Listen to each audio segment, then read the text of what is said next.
This is 103.3 WXOJ LP Northampton, and this is the debut episode of Midweek Politics. I'm David Pachman. Our phone number here is 413. So I want to take this time to welcome in Senator John Kerry from the U.S. Senate. Senator Kerry, thanks for joining us today.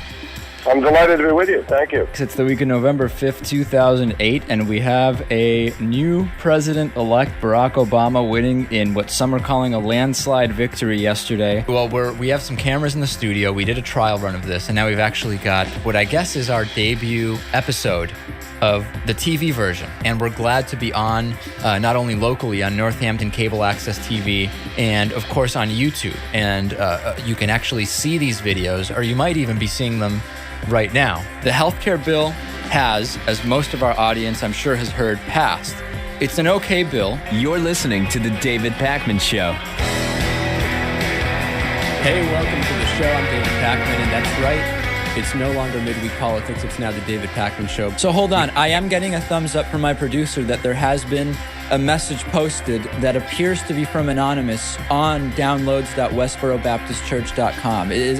Anonymous, are you taking responsibility for this? Yep, we just did it right now, this very second. All these other sites are down. Special. There you go. That's so special. Elizabeth Warren, really great to see you today, and thanks for coming in. It's so nice to see you. Thank you. Great, thank you. Take care. Have you heard about the new way to open bananas, Louis? Yeah. You've heard about it? Pinch the top instead of the bottom? You get the whole thing that way. Let's switch to Natan now and give Natan a shot. Right, here. so I've got one of these crickets, I guess. Yeah. Is what Louis gave me. I don't know what it is. Like. Natan, So it's try. not too salty. Okay. It's crunchy. Louis, you know what day it is. You're doing it, right? I'm ready. What do you got there, tea? Yeah, I got like 2 hours of sleep. I'm not doing good. All right. It's a great start to Election Day. Cheers. President Obama wins. Mitt Romney was an incompetent candidate. He never had a chance. Ohio just called for President Obama.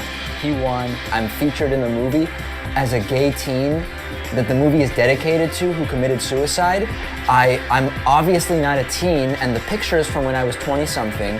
I'm not gay. I wasn't bullied.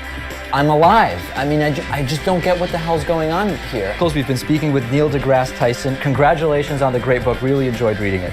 Oh, thank you. Thank you. So here we have, this is the debut of Hate Mail number 2, Patriot Mail. David, it's clear to me and probably the rest of the world. And I want to bring in David Pachman. He interviewed him in 2010 on his radio show and joins me now. And joining us today is Rebecca Ann, who's a psychic medium and author. You must have some alternative music taste that I don't know if I can understand all the words. Okay, let me jump in right now. Let me jump in right now. Hold on a second. Let's all go one at a time. All of these things are common themes on the show. So so far, anybody who listens to the show would know all this stuff. Lewis is in a metal band. It's all online. There's videos. And he's coming over now with the durian. And it is a little bit rank. He has some plates and he's going to attempt to... you've already cut it. He's bringing it in. Oh my goodness. That is absolutely rancid. That is really concerning. Woo!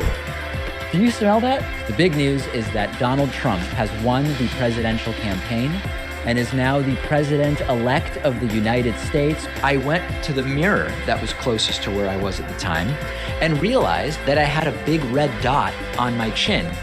And I leaned in and got very, very close to the mirror and realized that some of my beet soup, known as borscht, that I had had earlier that day for lunch, apparently had splashed onto my face, and I did the entire show with about a half-inch red dot of dried borscht on my face. Dave, I guess Pat didn't get the memo that if you use a Keurig or bring that up, he's going to get hung and beat up and abused. I'm joined today by Roger Stone, who is a political consultant, New York Times best-selling author. Roger, you're an in-demand guy these days. It seems everybody, including people in government, want to talk to you. What I do is I pick up the burger and flip it as I bring it up to my mouth, right? And the sesame seeds are now on the bottom, and that's how I bite it. And as you can see, the entire tower is teetering and tottering right now, and Pat looks so nervous. It's amazing how nervous Pat looks. Oh no. Oh. That's it. That was it? Pat looks shocked at what just took place. Melania Trump has liked on Twitter our video questioning how she got an Einstein visa. And let's talk about this with Dom Giordano, David Pakman, radio hosts in their respective cities, Philadelphia and Boston as they are. Gentlemen, nice to see you. The sluts. It's so amazing. Incredible. You like sluts? I'm sorry? You like sluts? I don't know any. Have you ever slept with a slut? I don't think so. Would you date a slut? It's a pejorative, it's not a term I use. Amazing. It is great to welcome back to the program today Andrew Yang, who is an author, an entrepreneur, and notably, most recently, running as a Democrat for president in 2020. I genuinely did not realize that Crowder does a comedy show. Oh yeah. His show is a comedy show. Wow. Yeah, a lot of it is funny. He does some funny shit. He really does. Whether you agree with him or disagree with him, he's done some hilarious bits. I'm reacting in real time because I had no idea. What move? Yep. I think that's made. Oh no! So I'm going to go back on my end. Actually, well, good game, David. Very good game. The WHO has now declared COVID-19 a global pandemic. All right, everybody, let's cut it there. The full 1 billion view celebration video is going to be publishing in about 40 minutes at the top of the hour. And it's always so strange to see people on both YouTube and Twitch saying that I'm playing the video without audio. Of course, we are playing it with audio. Your device might just be muted, but full audio working beautifully on all platforms, as everybody can attest. I did read that Snoop Dogg has done like 3 streams in a row with no audio. It can happen. It's just not happened on this channel. The audio was working fine. You were probably just muted, okay? Very good. I have so many things to tell people about. Of course, we did reach 1 billion views. 1 billion views. 1 billion views, which is truly an incredible number. I need 11,000 votes. Give me a break. So we did do it. We got the number that we needed. We do have a billion view related coupon code and coupon code, which I will be announcing a little bit later. I also am going to take the opportunity to mention this may be a double stream today because we have 2 events. We have in about 20 minutes, Joe Biden is scheduled to give a national address on Afghanistan, where we are now out, the last soldier officially leaving yesterday at 11:59 p.m. Afghanistan time, an incredible day. And then at 3:30 p.m. Eastern, we are scheduled to have a Jen Psaki press briefing. So this is a very wide stream, and it will be up to you as to how long it is, if you understand what I'm saying. If we do get to our 100 members and Twitch subs by the end of the Biden event, we're just going to keep going directly into today's second stream. There will be no break. There will be no interruption. And it's going to be an incredible day. An historic day, I would say, in fact. What else do I have to update people on? There were no streams last week because I was in the bunker due to a security issue, a security threat. When there's a security threat, I go into the bunker for a full week. That was last week. And that the computer in the bunker is dying.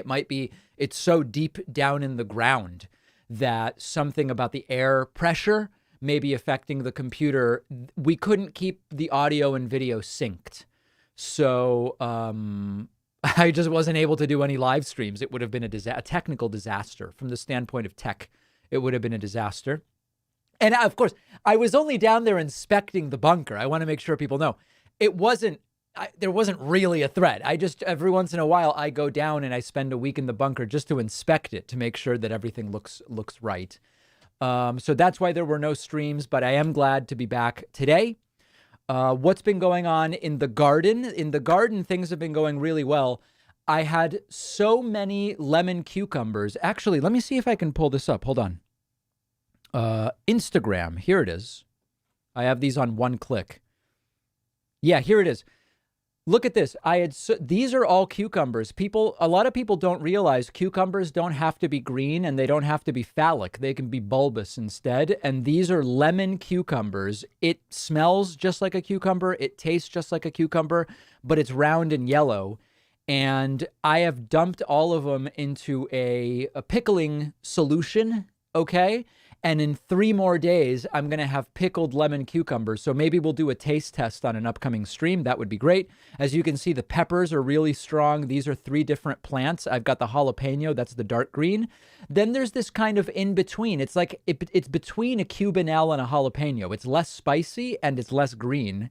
And then the biggest one here, that is just a standard cubanelle. Great way to add crunch to a sandwich. And then also my eggplants are on fire.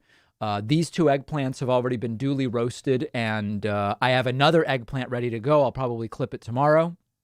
And so that's all going on. Oh, by the way, I want to make sure, I also want to give a shout out. Josh Perry, BMX, is a follower of the show. You could see he commented here, wicked strong. Josh recently had brain surgery, okay? Really good guy, supporter of the show, retired BMX dude. Really good guy, and you can follow his surgery story on his Instagram. We're sending him best wishes. I sent him a message the other day, and he said he's just hanging.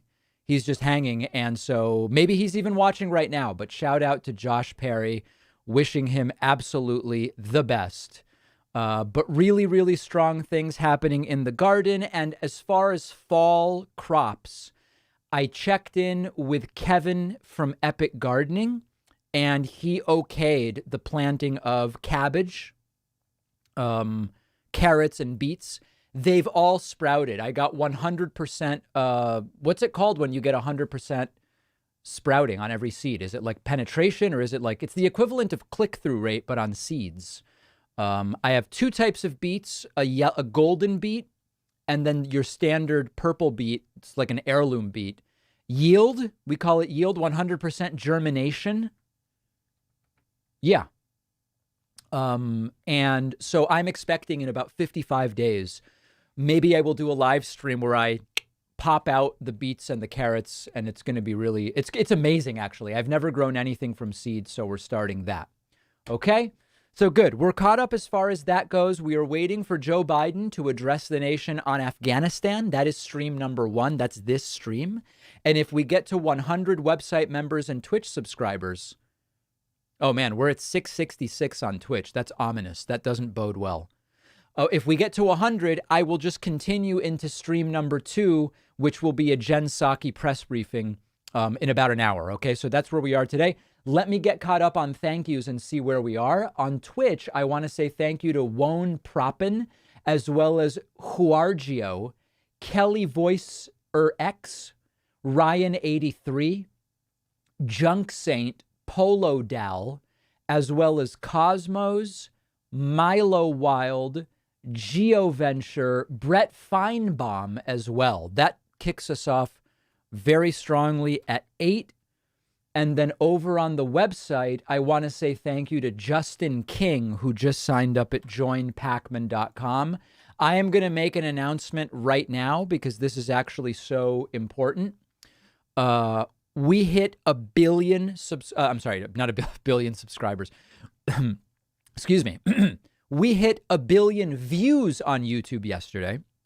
Tomorrow, I am going to be announcing via email a 1 billion view membership special. The code is billions. Billions is the code.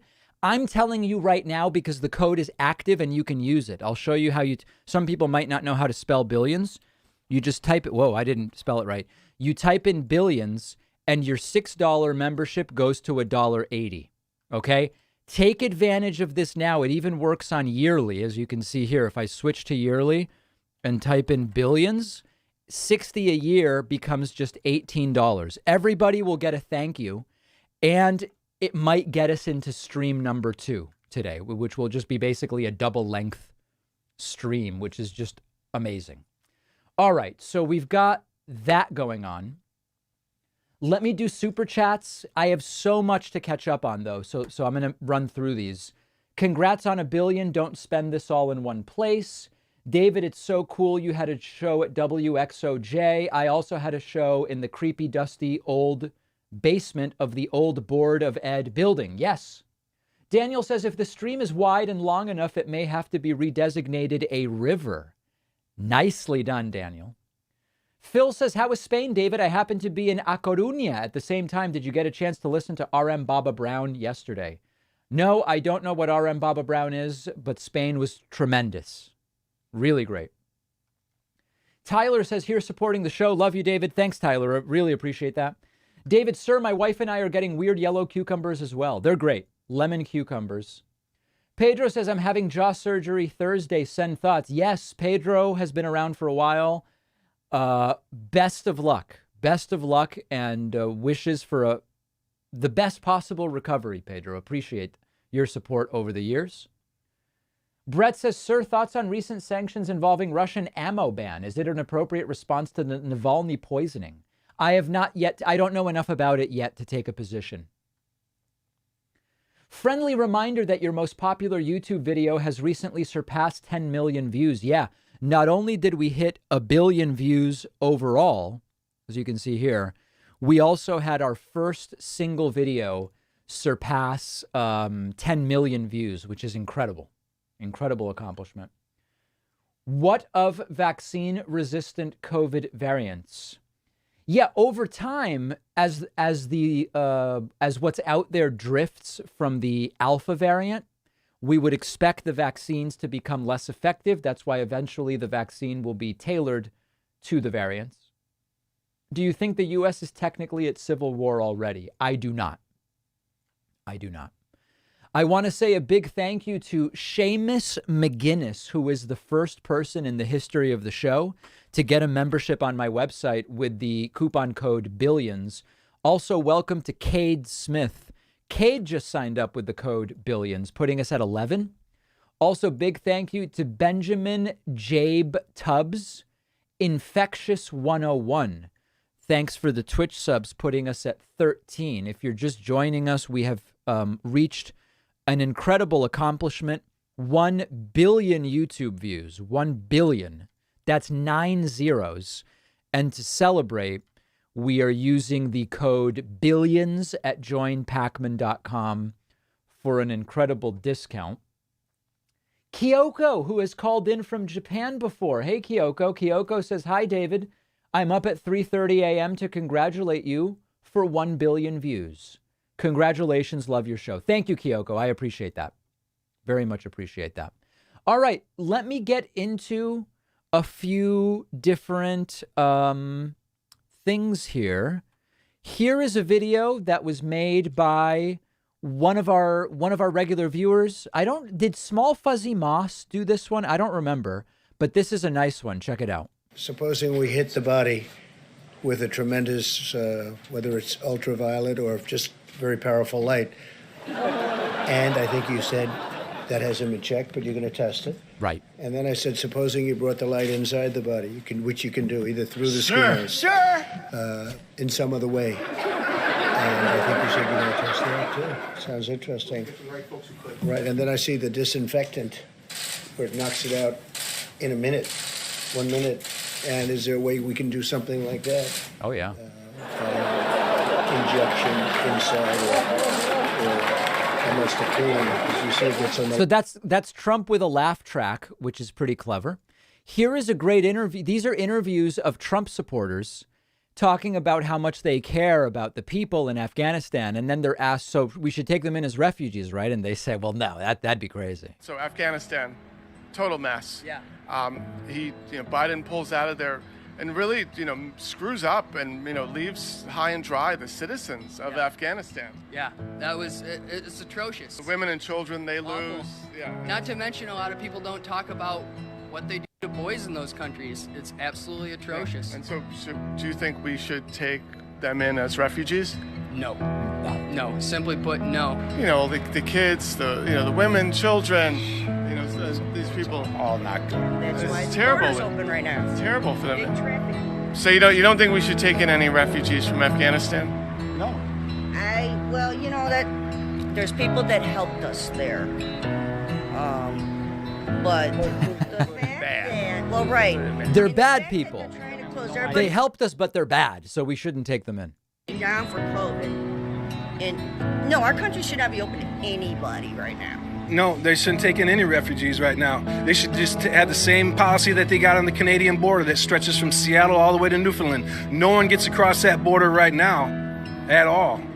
Why are we taking in a bunch of these people that are just going to be a bunch of Democratic voters? It shouldn't be open to anybody. We're in too bad a shape. Right. You can't just have people busting over our borders. And this is Biden's mistake. If anybody should take anybody in for refugees, it should be Biden. So all the refugees should go to Delaware? It's a joke that I had, but definitely no. Biden's Afghanistan mess and how I think this woman ends up crying, but then still says no refugees. Let me see. he just sort of left people high and dry with that. Women, the children, the his families. It's what do you think? There is really no words. It's awful. It's awful, and it's for the, we did that as America. We were in for the first time in my life. It's heartbreaking. It's just not who we are. It's not who we are, and that's not. Yeah, thank you. And so, should we take them in as refugees? I think there's a whole lot of things that I don't fully understand about that, and I think there's a whole lot of things that need to be fixed before we consider that. Yeah, not now. Look at the crying ends instantly. No more crying all of a sudden.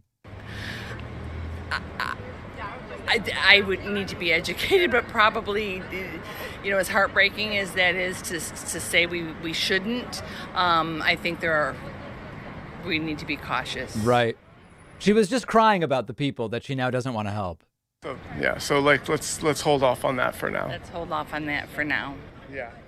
Which is hard. Yeah, but yeah, let's hold off on that for now.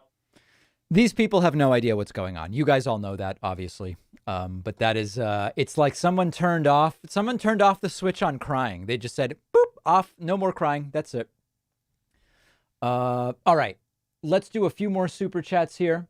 Sir, can you address the frequent 2 a.m. view dumps? It's actually 3 a.m. So 3 a.m. Eastern, midnight Pacific. That's when YouTube tallies views from the last 24 hours. And that's why they update at that time each day. Nothing suspicious. John says, if Joe Biden decides not to run for re-election, which is very likely, who do you think Kamala will pick for her VP? I say Gavin Newsom. Not even thinking about that yet. No idea. Legionary Dragon says, heard of AC12 variant from South Africa. Sounds like it is antibody resistant. Antibody resistant. Only 2% of total infections, but I believe it's been labeled a variant of concern. I thought it was a variant of interest. I didn't know it was one of concern yet. Cade says, billions glad to support. Yeah, there's actually a bunch of other people dumping in billions memberships. Hold on, let's see here. Got a bunch of these. Paul, hold on, is that home? Paul Horn has just signed up with the coupon code billions. Michael Serrano has signed up with the coupon code billions. Nathan Kreitman is a new member with the code billions. Michael Schuster has just signed up. Big, massive dumps. John McMichael is a new member with the coupon code billions. So is Abraham Grimaldo. Want to say thanks to Kobe Lukasic for signing up. Also Richard Urquiza. Dumps. And then lastly, Barbara Nakakihara, I believe is the pronunciation. That puts us at 20. Remember, we will continue after the Biden event into the Psaki event if we get to 100. Twitch also counts. Over on Twitch, I want to say thank you to Texas Bearclaw for the resub. Jen here just gifted 5. And Technicolored also re-upped the Twitch sub, putting us at 27. And then remember that Patreon counts as 2.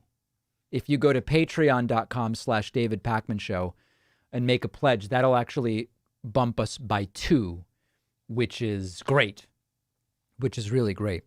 All right, a couple of other things that I want to catch everybody up on. A lot of material here. This was spotted by one of our viewers. There's a pour-over system for sale on Amazon, and the viewer image is using a David Pakman Show mug. Look at that. Pour me more pour over. This is new from about a week ago. Using the black David Pakman Show mug. This little ceramic pour over is simple to use and good quality. It came with a pack of cone filters, so I was all set. Fits over my coffee mugs, but you should check that it rests safely on your mug before using it so you don't have an accident, and try to sue yourself like the McDonald's lady scalding herself with coffee went after, I assume it says McDonald's. So that's cool. Somebody using their Pacman mug, which is great. Still standing by here for Joe Biden. Thanks to Mortar Stroller for gifting 5 subscriptions on Twitch, putting us at 32. Also, whoa, hold on a second. This is crazy. They call them dumps.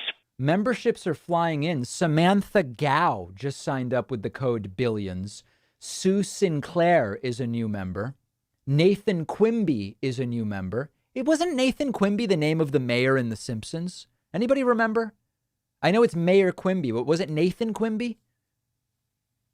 Nobody's heard of The Simpsons. Okay. Also, thanks to Maria Scarmea for signing up with the coupon code Billions. And Joe Edge has also signed up, putting us at 37. If you don't know, it was Joe Quimby. If you don't know why we have the code Billions, it's very, very simple. Overnight last night, in the depths of night, our YouTube channel hit 1 billion views. 1 billion views. And not only that, by the way, we also have surpassed 10,000 subscribers on the second YouTube channel, which has content from the streams. We are at 10,200 there now as well. So a lot of the numbers going in the right direction, needless to say. Thank you also to Tazani for subscribing via Twitch. Appreciate that. All right, a few other super chats, then let me get to some voicemails. From the standpoint of views, congratulations, sir. Appreciate that. Kristen says, greetings from Switzerland. My husband Dominique and I listen to you as we fall asleep. I don't know if that's a compliment or an insult, but I appreciate it either way. David, sir, which of your harvest is far and above grocery store produce? Also, try pickling your eggplant. Outstanding. I have to tell you, the eggplants are more flavorful than the ones I get at the grocery store. The tomatoes are more flavorful. I guess that's it. I mean, the cukes are okay so far, but you don't really find lemon cukes at the grocery store. So it's hard for me to say, better, worse. These are metaphysical questions more than anything else.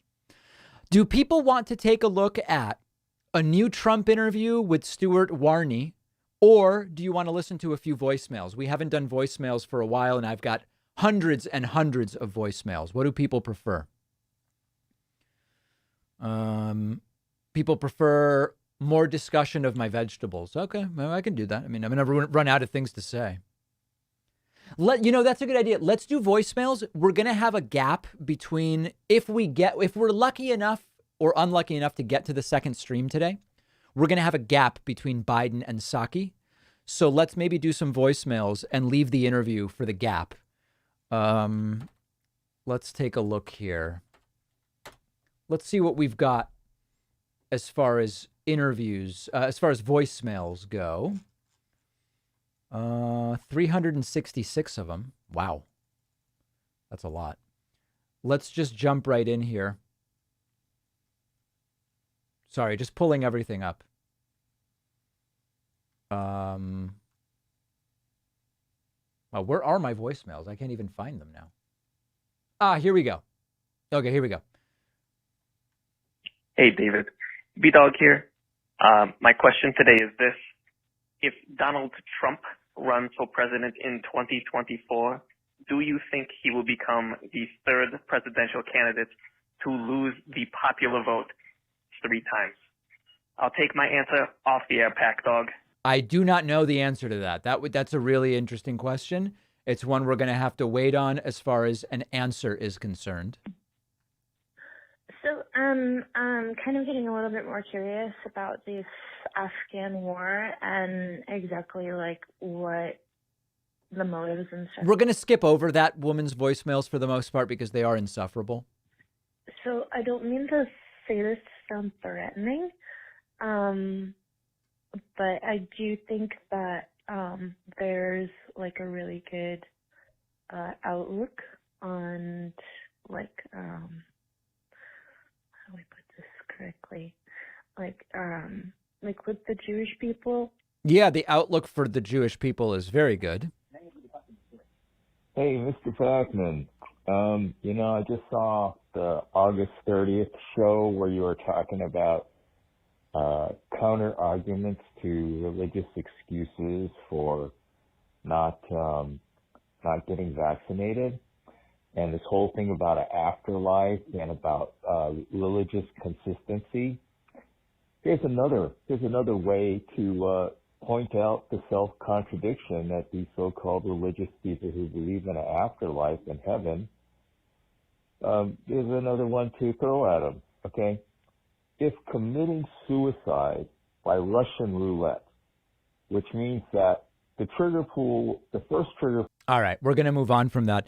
I did forget, I have one other thing to show you guys. This is really funny. I got this email from a viewer named Taggart who wrote to me about Earthbread and said, Mr. Packman, sir, my name is misspelled. Mr. Packman, sir. Sir, you can't ask that question. My girlfriend and I very powerfully harvested our potatoes this morning. They grow underground. Not a lot of people know that, but they grow underground, and you have to dig them up with great strength. Your blessing upon our potatoes would mean the world to me, and we would offer you our thanks each time we roast some for dinner. Your humble and loyal supplicant, Taggart. And look at these incredible potatoes. I absolutely bless the potatoes with peace and love, peace and love.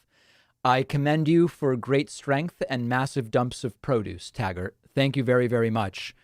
I think that you're doing important work there. And they do grow underground. It's true that not a lot of people know that, and it does require great strength to dig them up.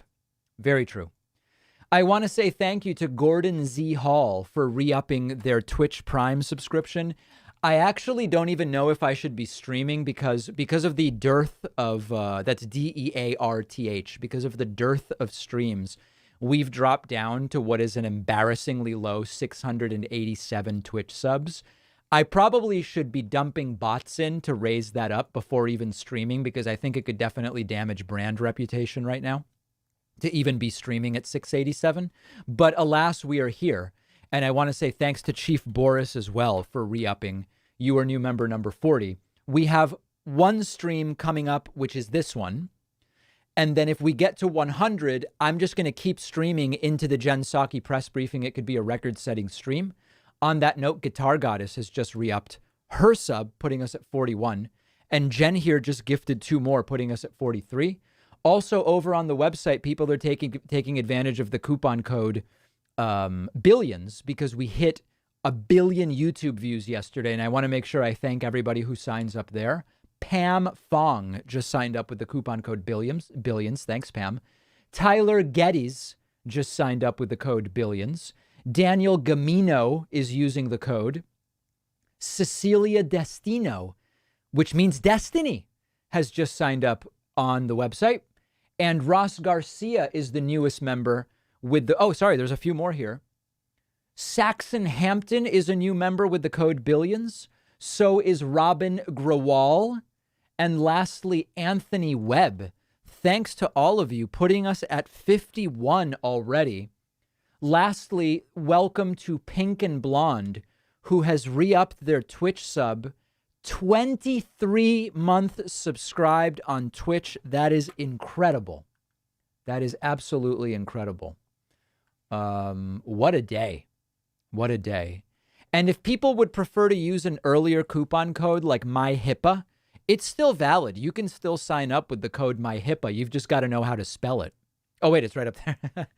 Okay, so that's how you spell it. That's how you spell it. Also, thanks to the Brodels for signing up via Twitch, putting us at 53. Very much appreciate that. Let's do a few other super chats, and then we'll get back to voicemails.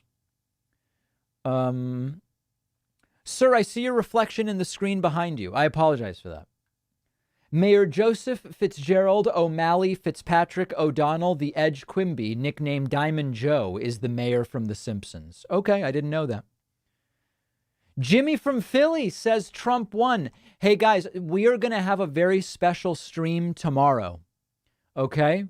We are going to be doing a live stream with violent criminal Trumpist Jimmy from Philly and Dr. Alok Kanoja of Healthy Gamer fame, who is a psychiatrist. I am basically going to be explaining to Dr. K the genesis of Jimmy from Philly as a personality, of a violent Trumpist personality. We're going to talk about Jimmy from Philly's run-ins with the police and his alcoholism and smoking and everything. And then Dr. K is hopefully going to help us get to sort of the root of how Jimmy became the way Jimmy became. Is it trauma-induced? What is it? What is it? So that's tomorrow, 1 p.m. East, noon Central, 11 Mountain, 10 Eastern. Okay, that's tomorrow, assuming everything goes well. Now, I am scared about one thing, which is we are using Discord to line it all up. Jimmy in the past has very loudly complained he doesn't know how to use Discord, and the Dr. K team is sort of trying to walk Jimmy through all of it. So hopefully it happens. I'm worried that there could be a technical element that interferes, but needless to say, scheduled for tomorrow is a sort of intervention, as it may be, involving Jimmy from Philly and Dr. K. And I'll sort of be helping. It'll almost be like couples therapy in a sense. I'm going to be there and it'll be recorded. It'll be put online. If I see people saying they're working and all this different stuff, it's going to be fine. Okay. It's going to be fine. So that'll be tomorrow.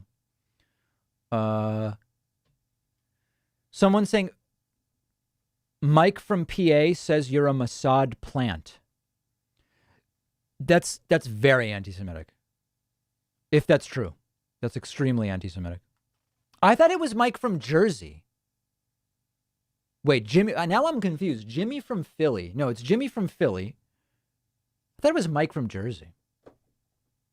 Mike from PA. Huh. I don't even know. All right. Well, anyway, that's tomorrow. Jimmy from Philly with me and with Dr. K. I do want to say thank you to a bunch of people who just resubbed and subbed via Twitch Prime. Bobby Doon, Real-Time Fan, Sir Rock, Lugubrious, Martin O'Muse, and Savvy Lemons. That is 6, putting us at 59. Over on the website, I want to say thanks to Quincy Southers, who just signed up with the coupon code Billions. Riley Putnam just signed up with the coupon code Billions. Joshua Ojeda signed up with the coupon code MyHIPAA.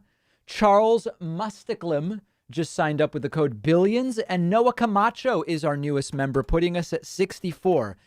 The deal I made with people is we get to 100. After this stream, there's really no after. I just keep going into the Psaki press briefing, which is scheduled for right after Joe Biden addresses the nation. So that's upcoming if people want it.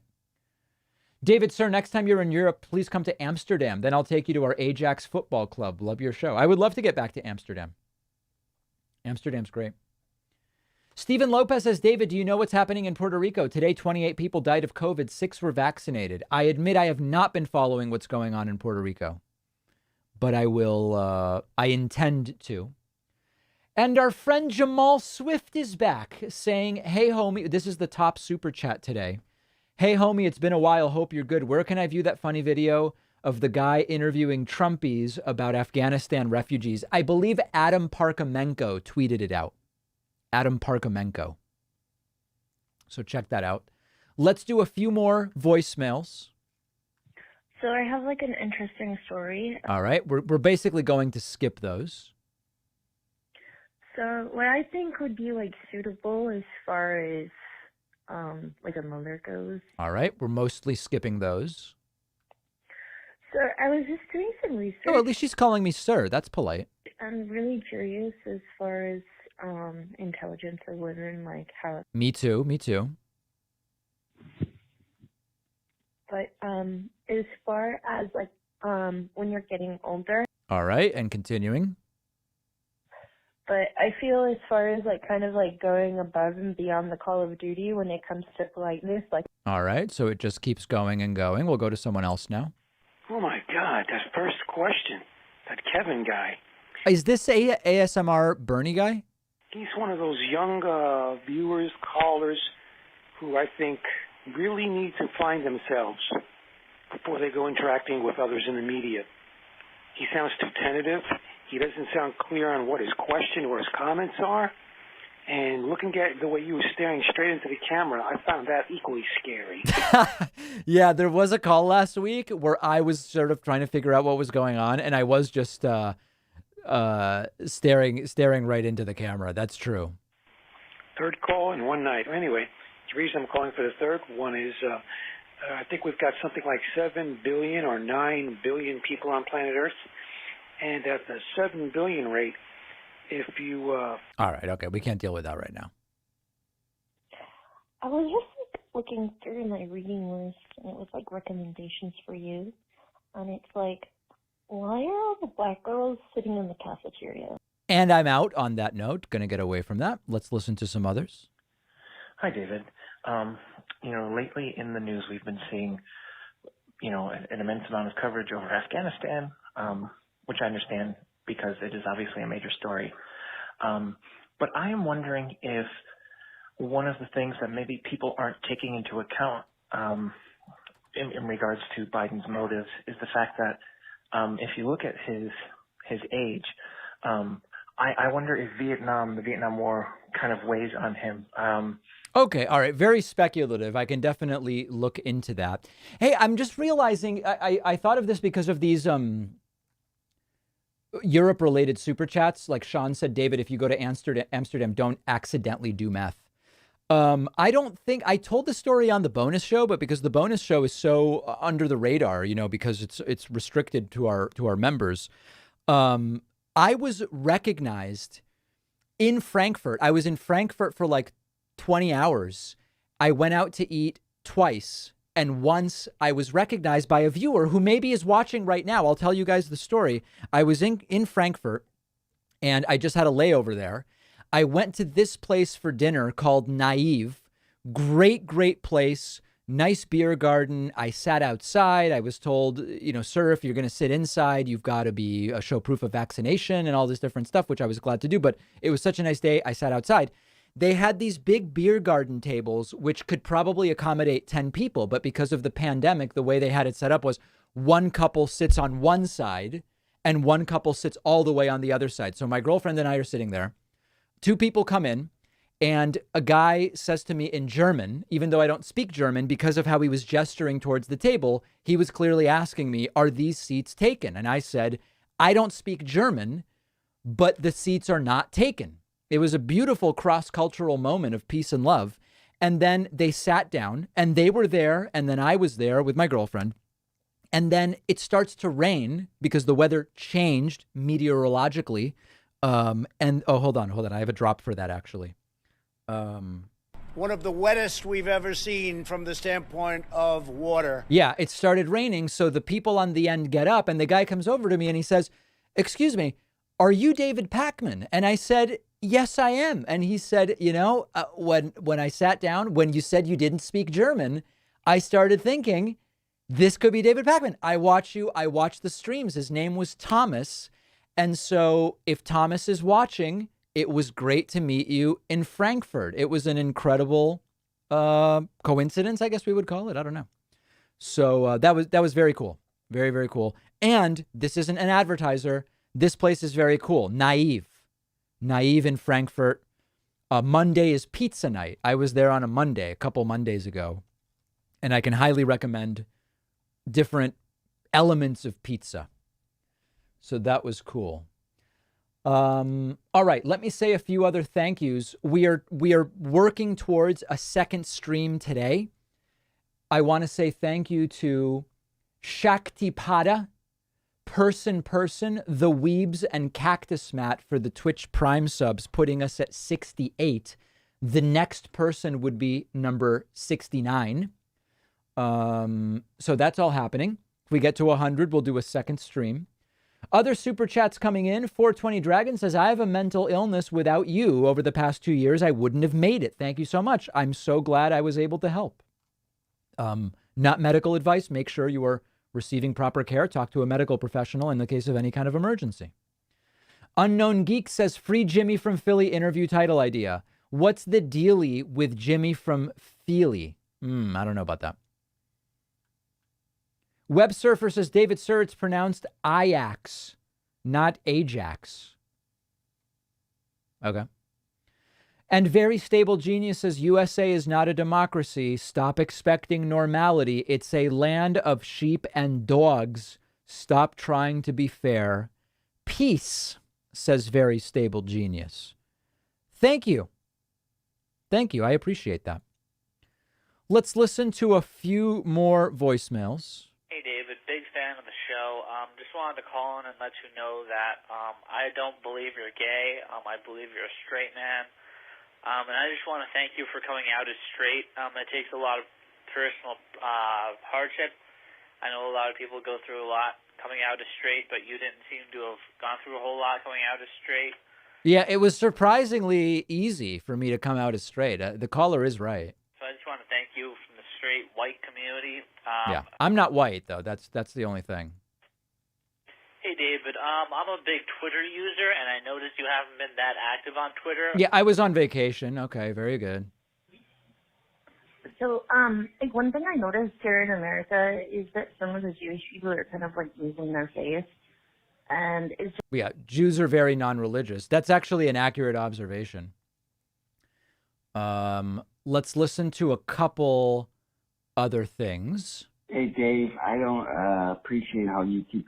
This is Troy York now. The date has passed that people say Trump will be reinstalled. I think you ought to concentrate more on your man, Joe Biden. He looks very weak. He almost lost it. I think he was close when Peter Ducey was giving him a hard time. Peter Ducey did do something. Then Troy York called right back. In fact, Joe Biden is a clear criminal, and the government is under the control of the psychopath. Delta Airlines and these other businesses are being extorted by the government. What is Troy York even talking about? Okay, Mr. Pacman, I heard that you're going to bring Vincent Racaniello from quote unquote This Week in Virology. Yes, he will be on with me Thursday. AKA Professor Zier, onto your show. All right, that's very interesting, okay? Racaniello is a very useful virologist egghead, but his huge and glaring weakness is that he is not a clinician, okay? No, he's a virologist. You know, it's like no matter who you bring on, there's some complaint. It's like I bring on a pulmonologist who treats COVID pneumonia, and people say, that's not an epidemiologist. He really can't comment about, you know, the shape of the pandemic. And it's also not a public health. Okay, right. Yeah, but it's someone treating COVID pneumonia. Okay. Now, by popular demand, we're bringing on Vincent Racaniello, who's a virologist. And this guy's like, well, that's not a clinician. Yeah, I know. Okay. So what's the problem? Dear God. Okay. Continuing on SARS-CoV-2 and coronavirus or COVID-19. Okay, I'm kind of getting annoyed with this guy. We need to throw every weapon and every mitigation. All right, this is every few minutes he's calling in. Never forget, David, that the virus can't do anything by itself without a host. Okay, very good. Casey says, David, I'm trying to extend my support to the $480 a year plan. That's what we call the big boy here at the show. That's when you do no coupon codes. You go to yearly and you just go boom. Okay. But the codes aren't working. It reads, please fix the errors above. Well, one thing is if you're trying to pay $480, you don't add a code. You don't, because then it'll be less. I don't know. Maybe send me a screenshot. You can write in for support at info@davidpacman.com. All right, a few other people to thank via Twitch. Zero Cool has gifted 3 subs. KY Dizzle has resubbed. Bowflex Man has also signed up, putting us at 73. We're getting very close to 100, guys, in which case we will do a double-length podcast and continue after Biden into the Jen Psaki briefing. We also, because last night, early this morning, we reached 1 billion views. That's 1 billion. That's 1 with a B and 9 zeros. No, 1 with 9 zeros and then a B. Yeah. We have a coupon code, BILLIONS, on the website. You can sign up on my website with the coupon code BILLIONS. If you apply it to, the $6 a month membership, BILLIONS, it drops your price to $180. Okay. It is a perfect day to take advantage of that at joinpacman.com. I want to thank a few people who did, including Eddie T. Hold on. Eddie T has signed up. Matthew Fogelsong is a new member.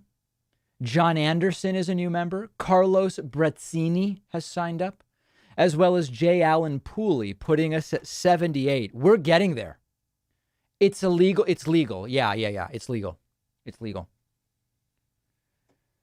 Why is money used as an argument against battling climate change and other progressive ideas? Money is fake, just a human concept. Climate change is real. We have the resources, but we don't have the time.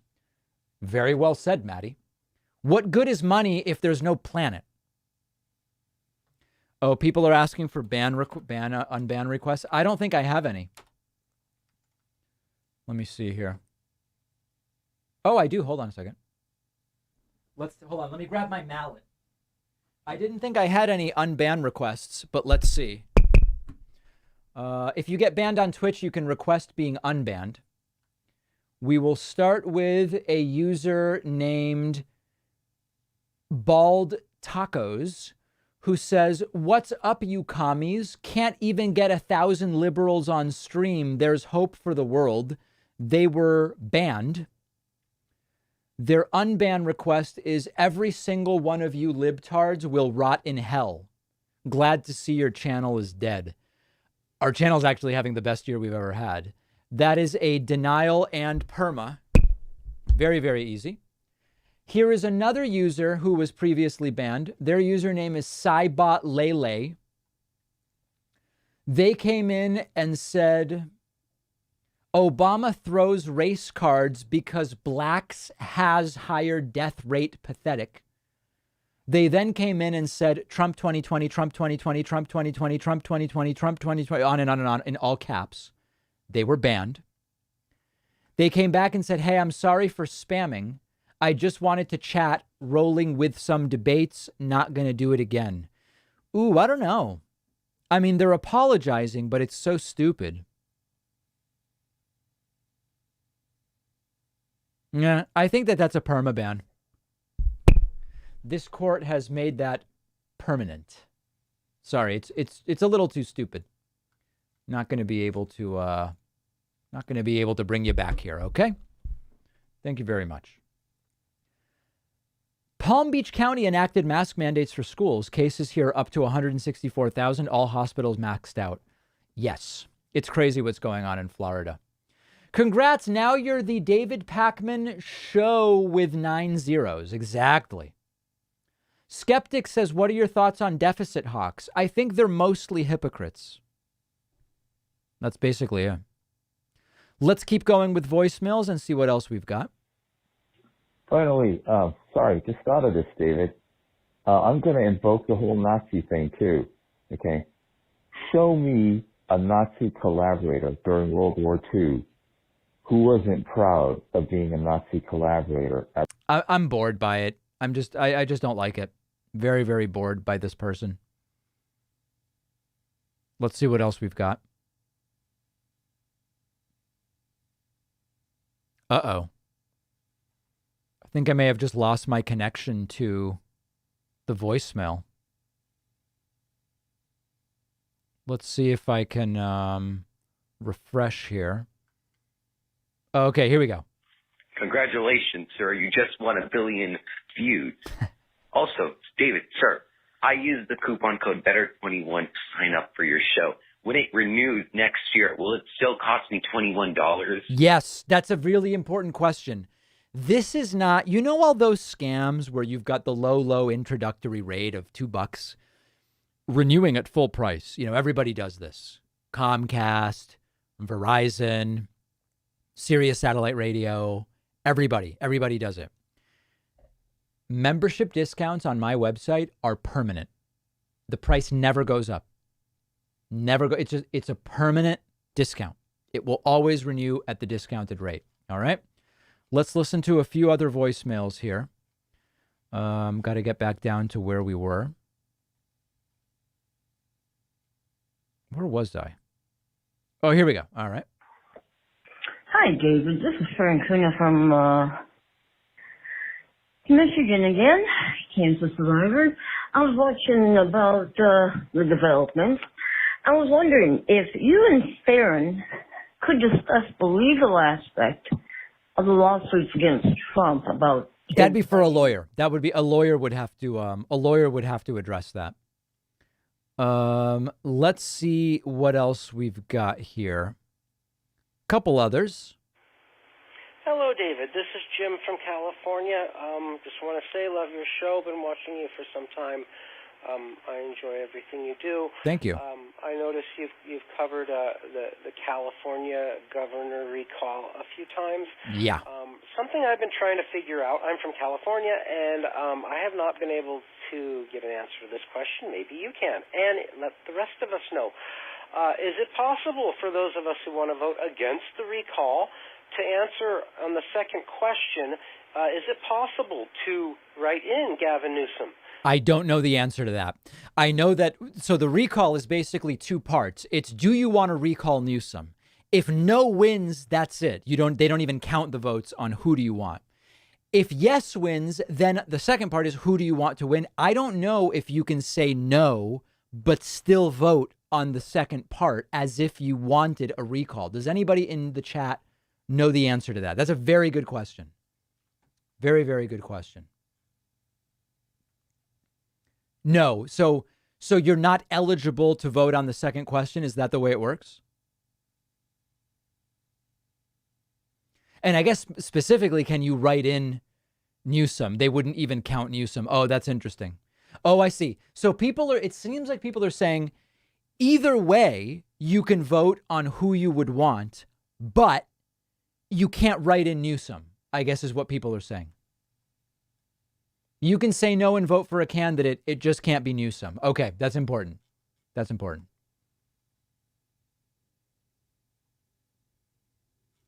Okay. All right. I guess people don't know. You can vote on the second. It seems the consensus is you can vote on the second question, just not for Gavin Newsom. Okay, very good. People are saying Destiny is raiding us. I don't see that. I don't think that that's going on. What I do want to thank is Starlit Violets, as well as Lord Lebrand, Lee MW, Matt's B97, and Corundum, McCooter, and Casey Bates for the Twitch subs, putting us at 83. Guys, we may be getting there. We may be getting there to a second stream today. Over on the website, Louis Ravel has just pledged via Patreon. Patreon counts twice today. Patreon counts twice. Also want to say thank you to Michael Bouchain, who just signed up on my website with the code Billions. Thanks to Anthony Sir Nowak for signing up. Desiree Di Lorenzo is a new member. Mikhail Lopez Hernandez has just signed up. Richard Scipione and Tibor Varga putting us at 91. Guys, we are close to guaranteeing the stream will continue into the Psaki event. Where Joe Biden is, I have no idea. But after that, we have Jen Psaki coming up with a press briefing. Let's check the official Biden schedule. This was all supposed to happen hours ago. Got rescheduled. Let's see what we've got. No, Biden was still scheduled for a half hour ago. And Psaki's still scheduled for 15 minutes from now. So we'll continue to watch that. We'll continue to watch that. In the meantime, I do have other voicemails to get to. So, one of the things I noticed about people just after awareness of the Holocaust was raised and that Trump thought that Nazis are All right. So, I just think you should always be careful of Spain in the future. I saw that you have a close run-in. And there's a lot of people there who think that I had a close run-in. The only run-in I had was my girlfriend had a false positive test in Spain. And so until we got a negative PCR, I was scared I was going to be stuck in Spain. Has nothing to do with Spain. It had to do with the tests. people and Nazis are just the same. They had this huge parade. And what? They had half of their costumes a Jewish person who's in jail. All right. Yeah, we're not doing Jewish jail costumes right now. People are mentioning that there's a blackout on Twitch tomorrow. I don't know a thing about it, and we're scheduled to do an intervention with Jimmy from Philly with Dr. Alok Kanoja tomorrow. So I am going to be streaming tomorrow. Can anybody tell me what the blackout is related to? I can't block her calls because they're from an unknown number. And if I do, a lot of people call from unknown numbers, so I can't do that. Hate raids. What's a hate raid? God, I don't know what is going on. It's a blackout against trolling? What? Listen, we've had this Jimmy from Philly thing scheduled with Dr. K for 2 weeks. I just don't think I can do that. Yeah, I can't do that. I'm sorry, guys. Let's continue with the voicemails. Hi. In regards to your recent show concerning treatment of the unvaccinated, this would work in a metro area. I think that maybe there should be one hospital for the unvaccinated and then all the other medical facilities for those who are vaccinated. And that way there's going to be room for those with heart attacks or car accidents. And the overflow would be concentrated in that one hospital. Right. And maybe that would help people who do have an emergency. Yeah, that's it. I mean, I don't know that there's any obvious answer to that issue, but it's a major, major problem. It's a major, major problem. David Packman, you are totally wrong. If Joe Biden was president during COVID, you would have 5 million people dead. As he would not have closed the borders, he would have kept allowing. Oh, shut up, Troy. I'm so bored with Troy York. Let's see what else we've got here. So I kind of got into your discussion once. It was the only time I was kind of iffy, maybe this lady and I weren't seeing eye to eye or understanding each other. She's from Africa. Okay. Drunk Chicago guy calling in. I told you that my name's Coleman. Oh, man. It's I think the show is playing in the background and he's on speaker really far from the phone. Let's go back to the beginning of that. That's really, really bad. I told you that my name's Coleman. So it's okay. I'll be fine. But Troy York better shut his goddamn mouth and so Trump. Drunk Chicago guy firing a shot across the bow at Troy York. It's disgusting. I can't find my fucking remote. I can't find my remote, and I don't know how to pause and rewind. Damn it. So he couldn't find the remote, I guess, to turn down the TV in order to leave the voicemail. Here's more. Some guy from Chicago. Trump can go suck a fucking dick. Jesus Christ. This is pissing me off. Trump can go literally suck a dick. Hey, so I see people saying I should organize a fight between Drunk Chicago guy and Troy York. Can I tell you something? I'm going to be careful what I say, but listen to this. Last week, I got a proposal to do a boxing match against some streamer I had never heard of. I'm not even going to say who it is. It doesn't matter. I'm not going to say who wanted to organize it. But I got a real proposal, and there's a detail about this proposal that is the absolute funniest thing. I was invited to do a boxing match against a streamer. I don't know if it's with headgear. I don't know the ounceage of the gloves. I don't know anything about it, okay? I was invited to do this in Vegas, and the promoter, the sponsor, the pitch was, think about this. The pitch was, We would like David and this other streamer has a much smaller presence than I do to do a celebrity boxing match in Vegas. We will pay to fly David out as well as for David's accommodations and make a donation to a charity of David's choice. And if getting paid would make a difference, we would consider paying David to participate.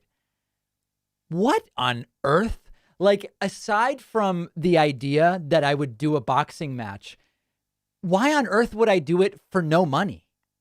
It's just ridiculous. It's like I would only consider it. And I'm not even considering it. The only way I would consider it would be if the financial incentive was like, wow, that's life changing, right? I mean, as people know, I have an extremely high savings rate. I only spend like 5% of my income. So even for a modest amount of money, why would I put myself at risk of shots to the head and whatever else if it's not materially changing my financial situation? Like, we would consider paying David if it made a difference. Get the hell out of here. I'm going to go and get punched in the head for someone else to make money. It's absolutely nuts. The training costs money, and that would cost them money. Good for them. Good for them. It's absolutely insane.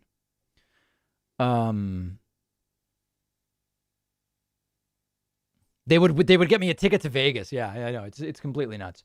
All right, last voicemail from drunk Chicago guy. What is this orange face Iranian thing talking about? What are you fucking talking about? He's fucking nuts. He's more nuts than me. And I'm drunk. Son of a fucking... I can't do this. I can't do this anymore. All right, so that's drunk Chicago guy. Let's get updated on Twitch subs and memberships and get an updated number. Loca Vera, N Neptune, Starlit Violets. Oh, wait, no, I already thanked some of these people. Loca Vera and N Neptune have signed up via Twitch and Twitch Prime, putting us at 93. Over on the website, I want to say thank you to, it's quite a stream. Andrew Storsveen has signed up. Kelsey Starks is a new member. Hey, Kelsey. Robert Adams has signed up. Beverly Lynch is a new member. Mike Fisher and Ryan Trusso have signed up. Casey Blake and Simon Scott are new members. Carol Horton and Eric Michaela have signed up, putting us at 103 for the day. These are website members at joinpacman.com using the coupon code BILLIONS to celebrate the fact that we've gotten to 1 billion views on YouTube. Let's refresh and see if it's changed. No, I think it updates once a day. There it is. 1,500,000 views.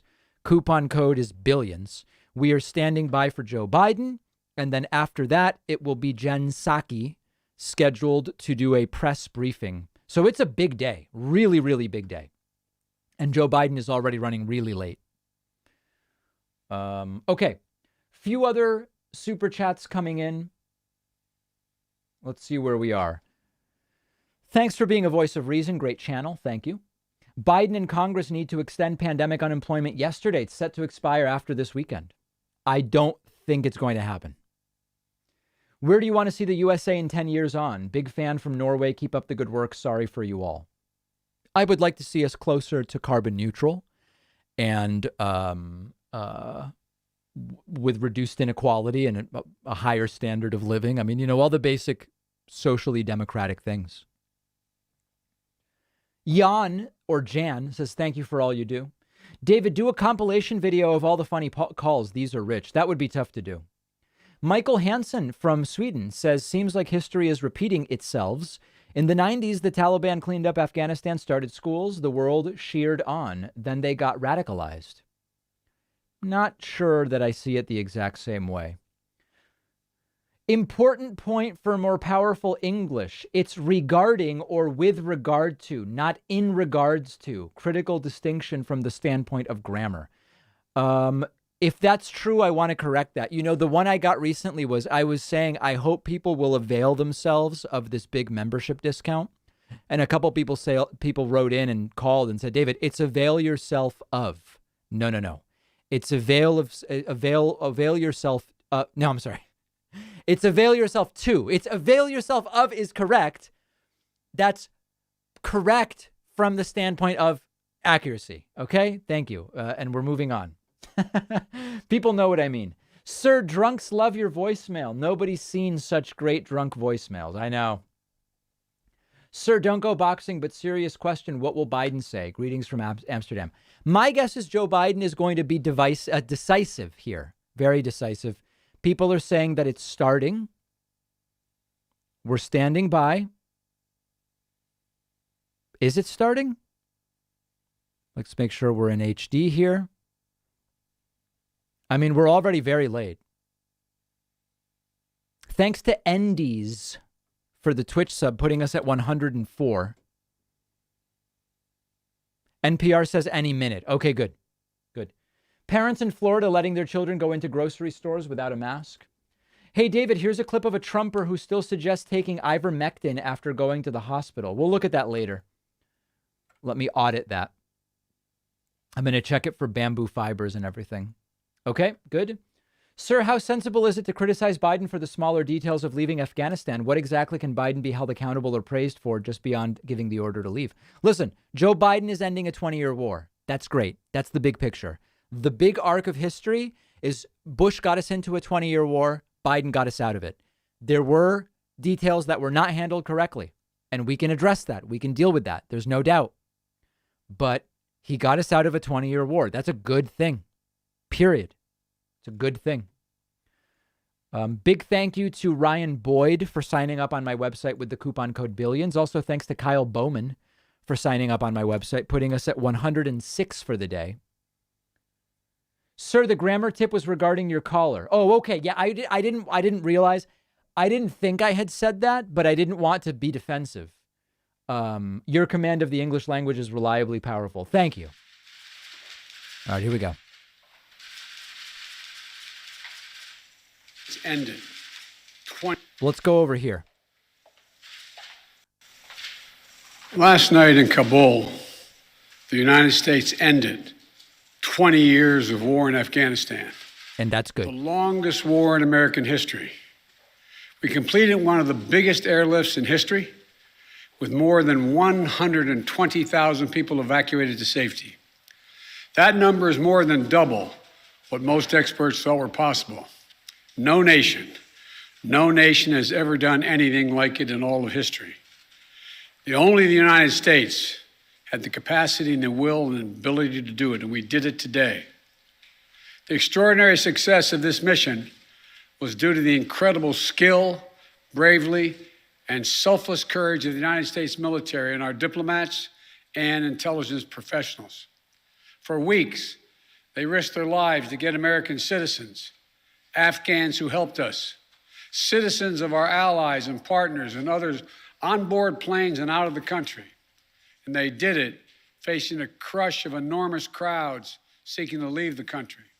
And they did it knowing ISIS-K terrorists, sworn enemies of the Taliban, were lurking in the midst of those crowds.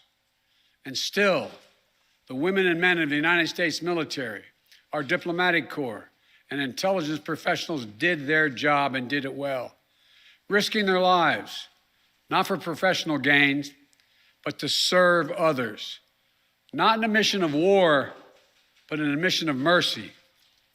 20 service members were wounded in the service of this mission. 13 heroes gave their lives. I was just at Dover Air Force Base for the dignified transfer. We owe them and their families a debt of gratitude we can never repay, but we should never, ever, ever forget. In April, I made a decision to end this war. As part of that decision, we set the date of August 31st for American troops to withdraw. The assumption was that more than 300,000 Afghan national security forces that we had trained over the past 2 decades and equipped would be a strong adversary in their civil wars with the Taliban. That assumption that the Afghan government would be able to hold on for a period of time beyond military drawdown turned out not to be accurate. That's right.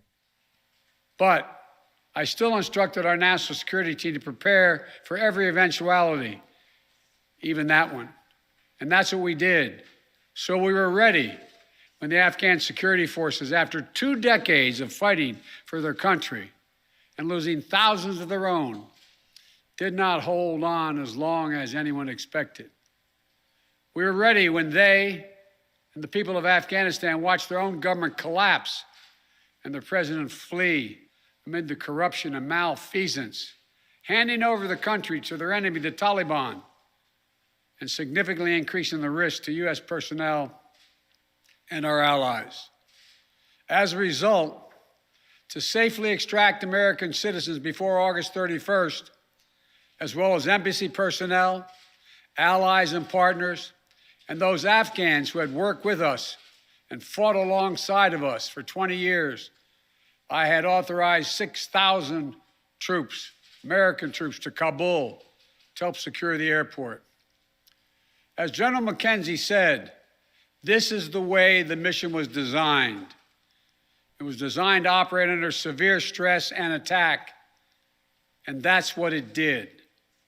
Since March, we reached out 19 times to Americans in Afghanistan with multiple warnings and offers to help them leave Afghanistan, all the way back as far as March.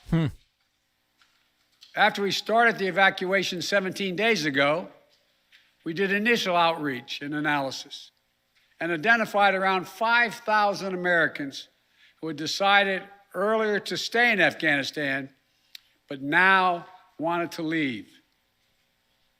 Our Operation Allied Rescue ended up getting more than 5,500 Americans out. We got out thousands of citizens and diplomats from those countries that went into Afghanistan with us to get bin Laden.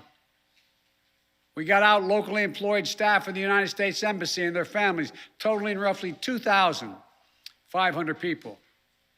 We got thousands of Afghan translators and interpreters and others who supported the United States out as well. Now we believe that about 100 to 200 Americans remain in Afghanistan with some intention to leave.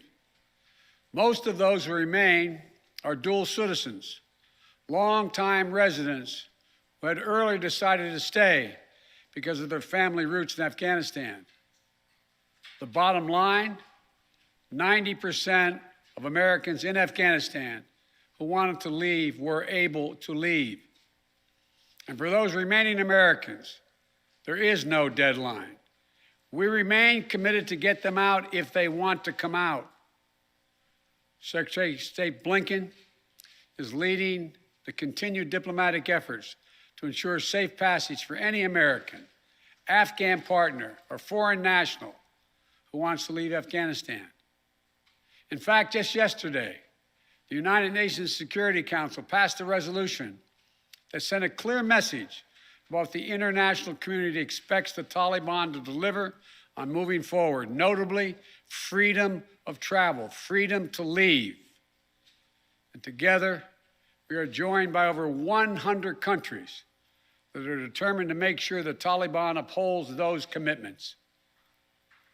It will include ongoing efforts in Afghanistan to reopen the airport, as well as overland routes, allowing for continued departure to those who want to leave and deliver humanitarian assistance to the people of Afghanistan. The Taliban has made public commitments, broadcast on television and radio across Afghanistan, on safe passage for anyone wanting to leave, including those who worked alongside Americans.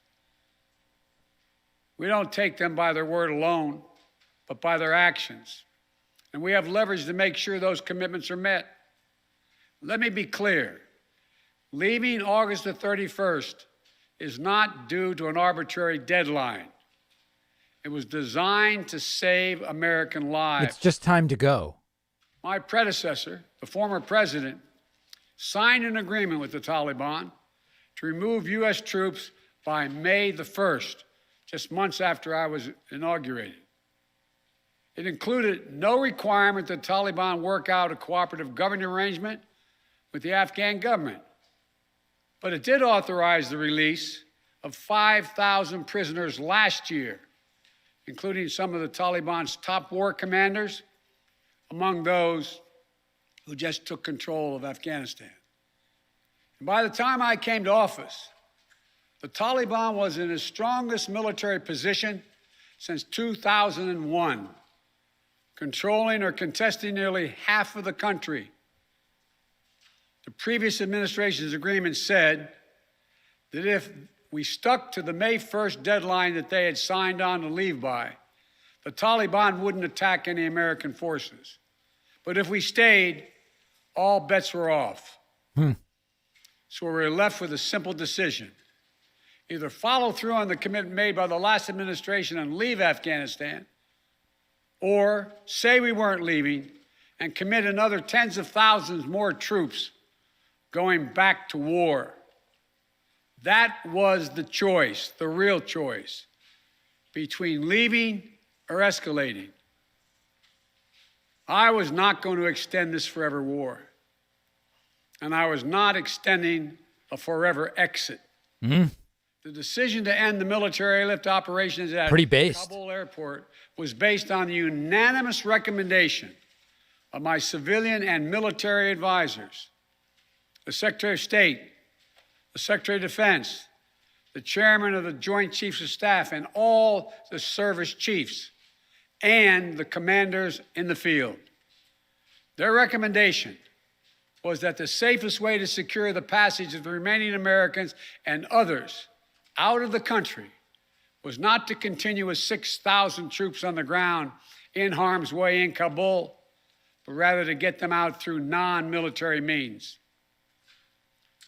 In the 17 days that we operated in Kabul after the Taliban seized power, we engaged in an around-the-clock effort to provide every American the opportunity to leave. Our State Department was working 24/7, contacting and talking, and in some cases walking Americans into the airport. Again, more than 5,500 Americans were airlifted out. And for those who remain, we will make arrangements to get them out if they so choose.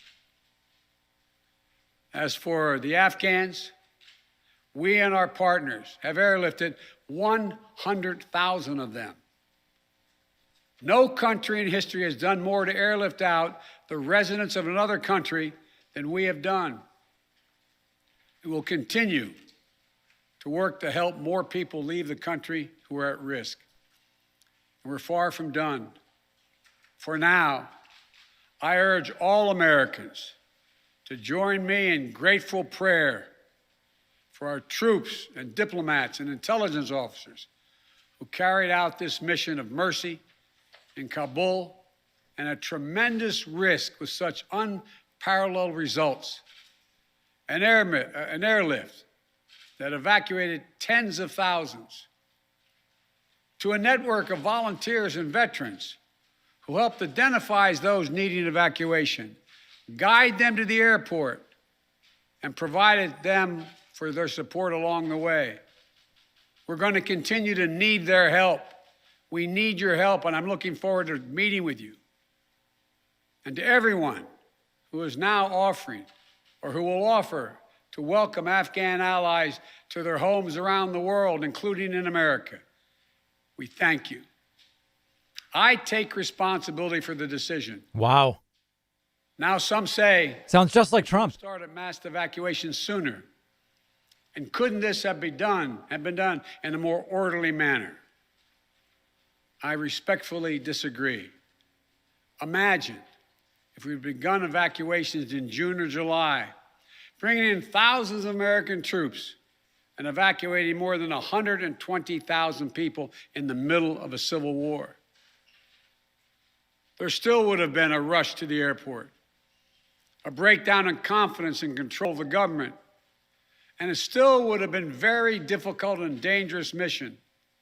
The bottom line is there is no evacuation from the end of a war that you can run without the kinds of complexities, challenges, and threats we faced. None. There are those who would say we should have stayed indefinitely for years on end. Some say They that. ask, why don't we just keep doing what we were doing? Just stay forever. Why do we have to change anything? The fact is, everything had changed.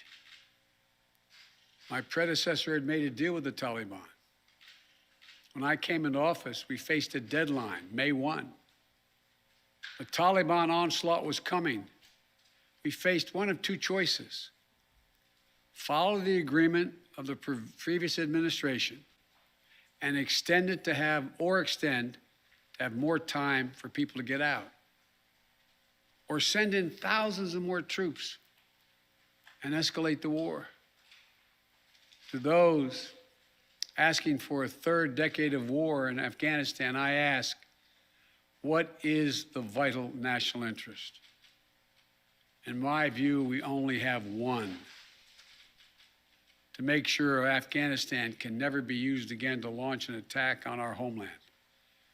Remember why we went to Afghanistan in the first place? A lot of people don't. Because we were attacked by Osama bin Laden and Al Qaeda on September 11th, 2001. And they were based in Afghanistan. We delivered justice to bin Laden on May 2nd, 2011, over a decade ago. Al Qaeda was decimated. I respectfully suggest you ask yourself this question. If we'd been attacked on September 11, 2001, from Yemen instead of Afghanistan, would we have ever gone to war in Afghanistan? Even though the Taliban controlled Afghanistan in the year 2001? I believe the honest answer is no.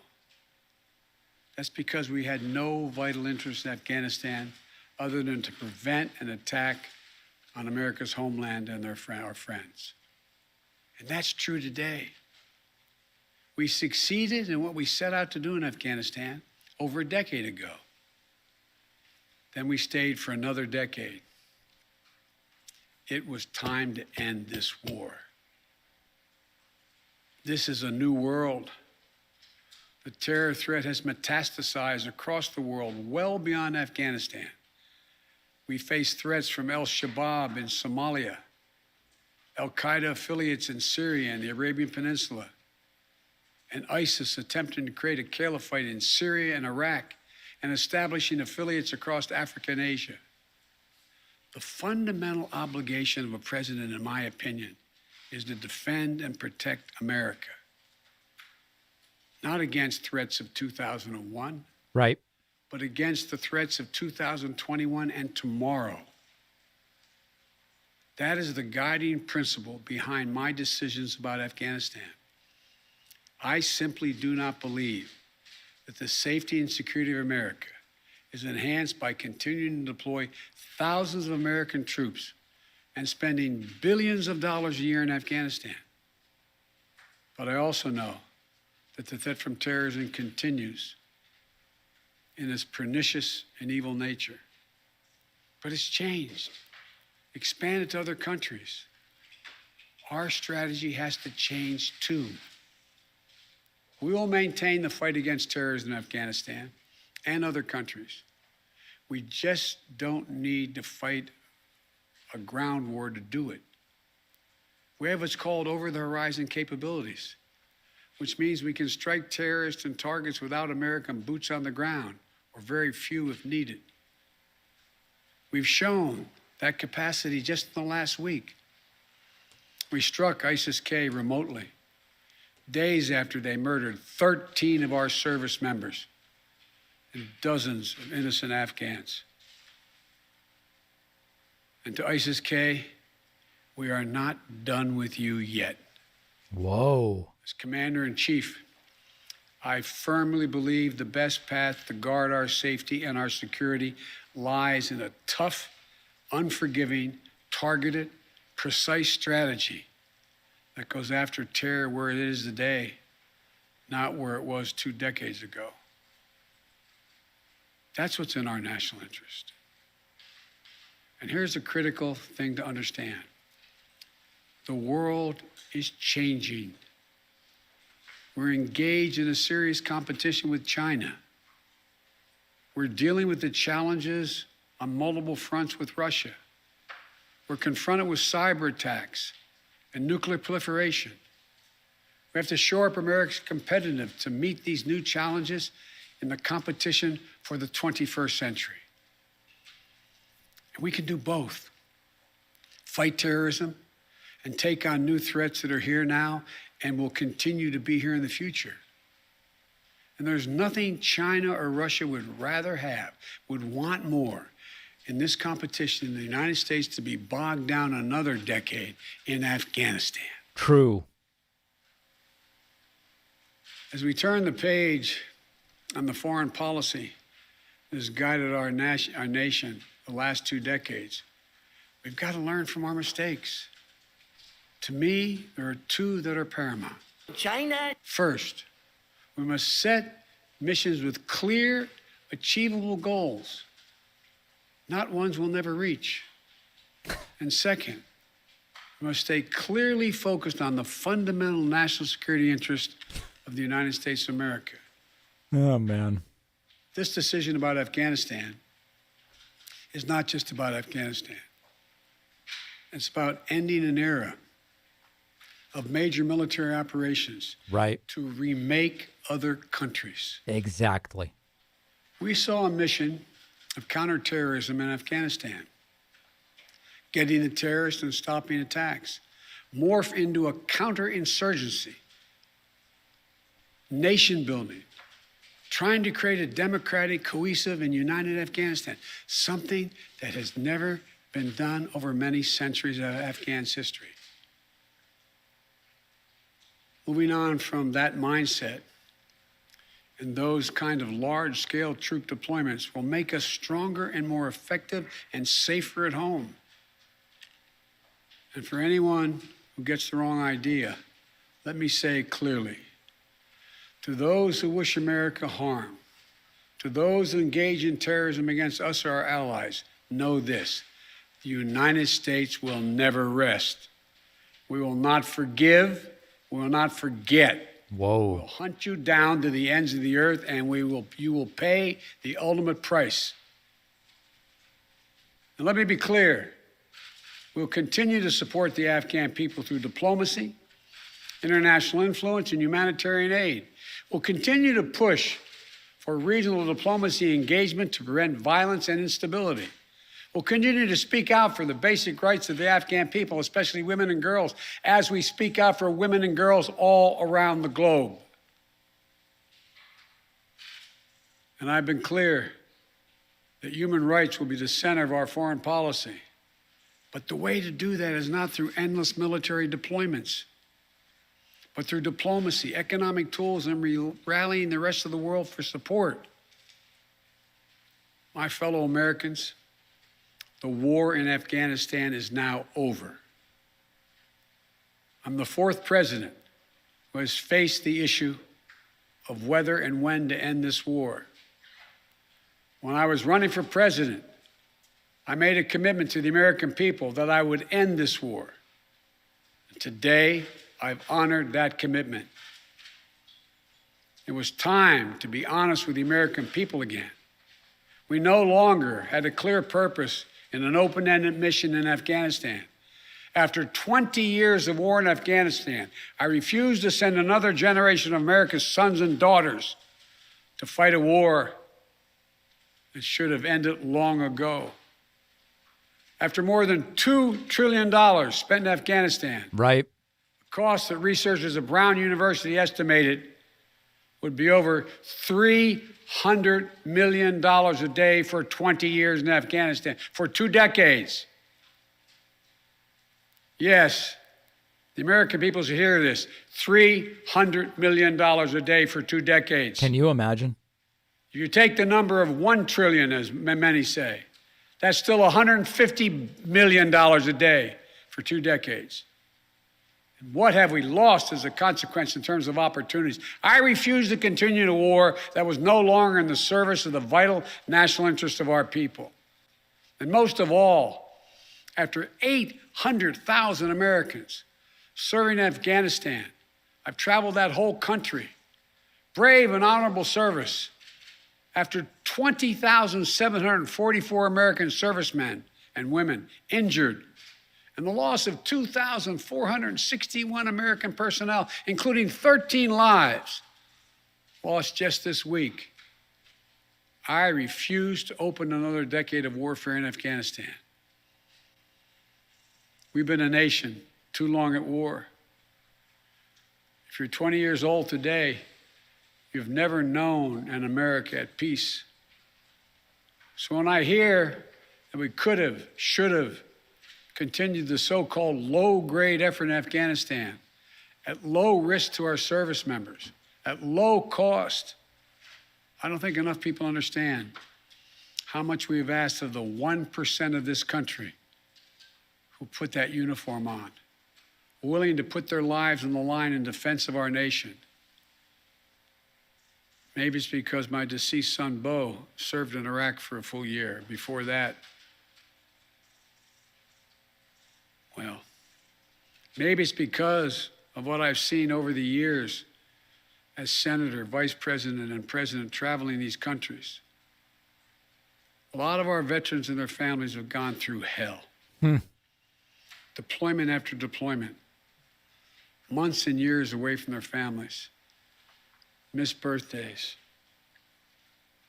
anniversaries, empty chairs at holidays, financial struggles, divorces, loss of limbs, traumatic brain injury, post-traumatic stress.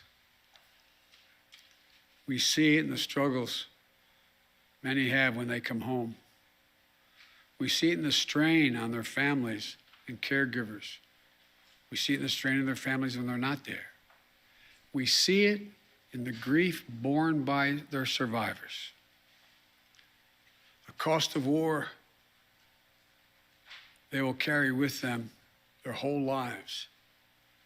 Most tragically, we see in the shocking and stunning statistic that should give pause to anyone who thinks war can ever be low grade, low risk, or low cost. 18 veterans, on average, who die by suicide every single day in America. Not in a far-off place, but right here in America. There's nothing low grade or low risk or low cost about any war. Right. It's time to end the war in Afghanistan. As we close 20 years of war and strife and pain and sacrifice, it's time to look to the future, not the past, to a future that's safer, to a future that's more secure, to a future that honors those who served and all those who gave what President Lincoln called their last full measure of devotion. I give you my word with all of my heart. I believe this is the right decision, a wise decision, and the best decision for America. Thank you. Thank you, and may God bless you all, and may God protect our troops.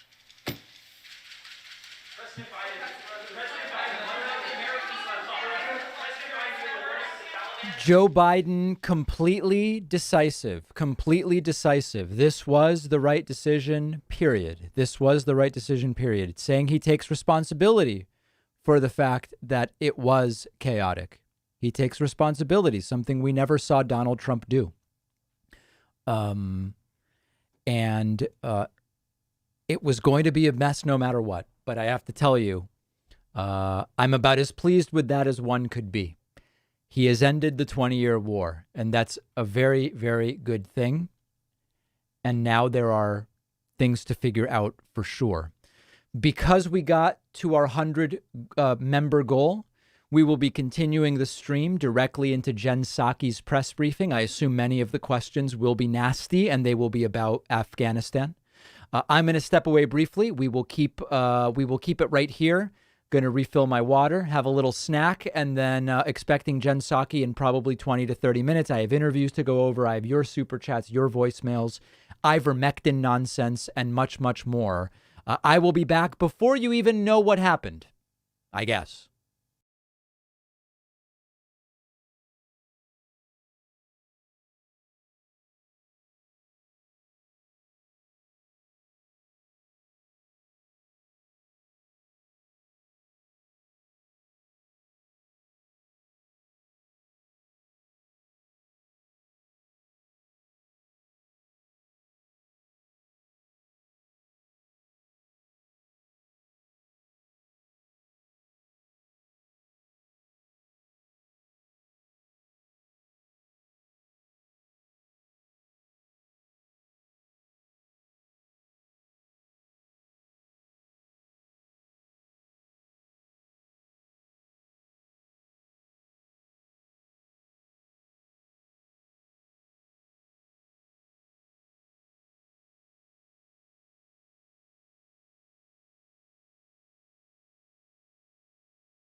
All right, everybody, we are back. You earned this. You really deserve credit for me being here. Because we got to 100 website members and Twitch subscribers, we are going directly into a second stream. I was only going to stream the Biden Afghanistan speech, which was very good. And we are going to continue right on with Jen Psaki. I have even more people to thank. Bit 101, M. Branov, Zlog, One's Comp, Anirban Bagachi, Hughes D, J. Tenway, Gilgam, and Stone Trilla have all signed up via Twitch. That's 1, 2, 3, 4, 5, 6, 7, 8, 9. 106 plus 9 is 115. Very much appreciate that. Also want to say thank you to people who have been supporting with the brand new coupon code on my website, Billions, because we hit 1 billion views on YouTube. Rosara De Jesus has signed up on my website. Richard Bandoni is a new member. Jose Padilla is a new member. And Gloria Azarian has signed up. That puts us at, 119. There we go. Let's fix that.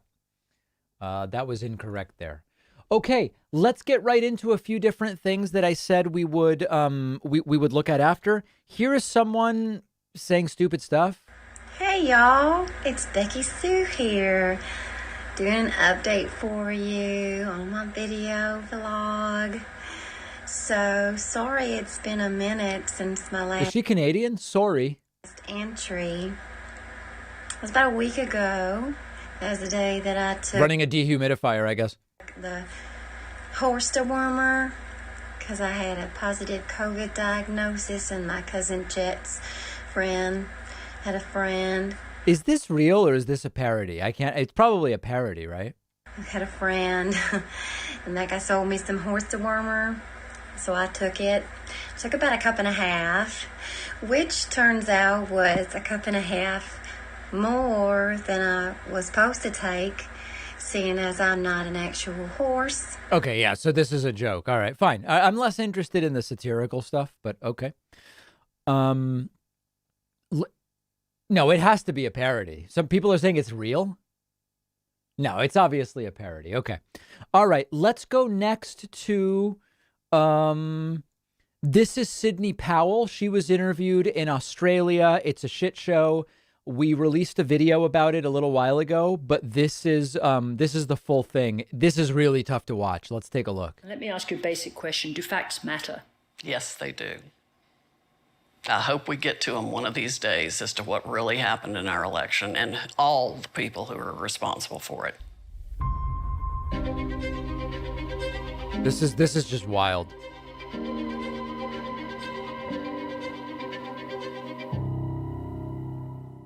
How did you come to be involved in the election effort post the election? I wish I knew. It was like this huge tsunami hit us. Tsunami. I was in the area at the time. I had worked with Mr. Giuliani for a few days before on another matter. And the next thing I know, I'm smack in the middle of it. And people are pouring in with offers of help and wanting to investigate, wanting to give us affidavits, wanting to tell what they saw. Again with the affidavits. Specific areas. And lawyers all over the country came to the rescue in local areas and in Washington. Did you already have a relationship with President Trump? Yes, I did have a relationship with President Trump. I knew Rudy Giuliani. I knew essentially everybody that was in the middle of all of it. What was your relationship with Trump? Did he trust you? I believe he did trust me. Based on what? That's a mistake. I don't really know how to describe that other than conversations that we had that, for obvious reasons, I can't discuss. And had you been much in the Oval Office? Yes, I'd been there a number of times. So the election is technically over. You're in the Oval Office with the president.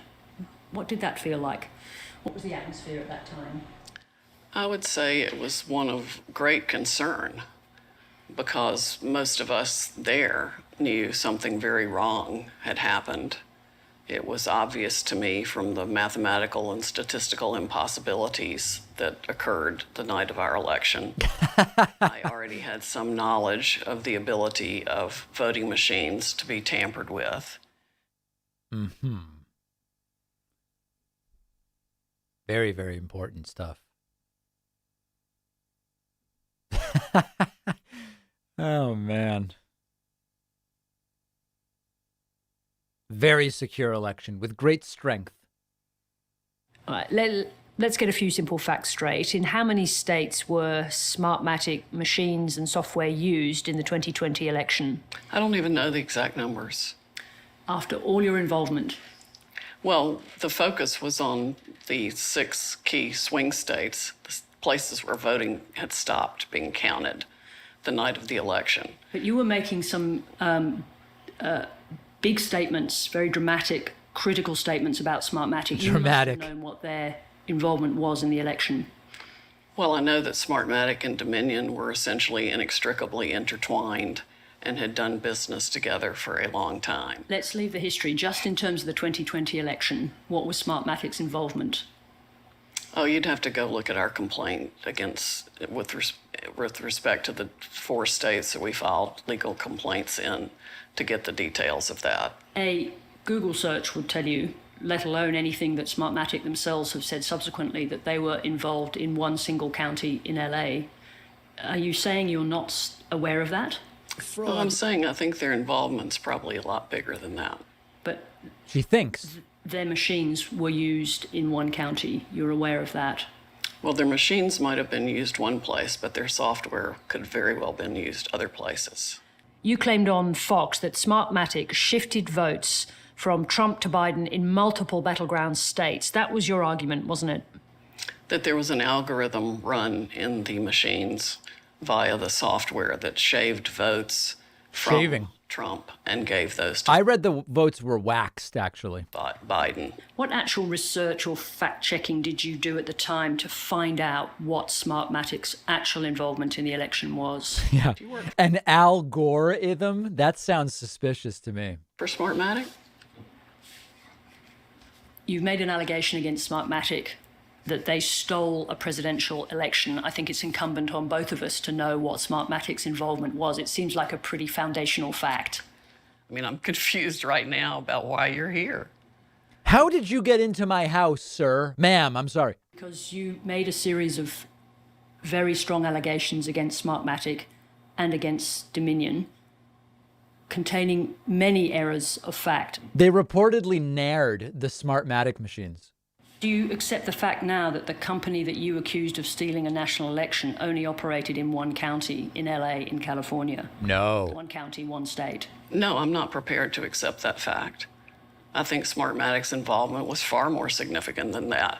Do I think they're trying to minimize their involvement? Of course I do. You said that Smartmatic owns Dominion. How do you justify such a basic factual error? I'm going to stop this interview. That's enough. That's wholly inappropriate. Questions as to facts will not be allowed. Only questions as to conjecture, speculation, and character assassination will be allowed. In the litigation that we're in. But we're not even in the area of great dispute. These are simple facts of who... The interviewer is like, I haven't even entered into the area of things that are debatable. What? No, we're done. Whoops. Uh-oh. Is that her orthopedic pillow? Sorry. These are facts. When we are in litigation against me personally... I understand that, but we're... billions Yes, of dollars. I understand that these are very serious So, allegations. thank you very much. But these are also very basic facts that we're dealing with. We're off. We're done. Oof. She eventually returns for the interview. Isn't this the best? Oh, there's a dog now. I'm highly skeptical of how long this is going to last. Okay. I appreciate you coming back. Yeah, well, I'm volunteering my time here, and I didn't... This is all that's a funny concept, because, like, you've let them into your house. It's all voluntary. We know that doesn't change. Like, if any voluntary interview couldn't be a serious interview, then essentially interviews wouldn't exist. Like, they're all voluntary. Didn't come here to be accused of anything.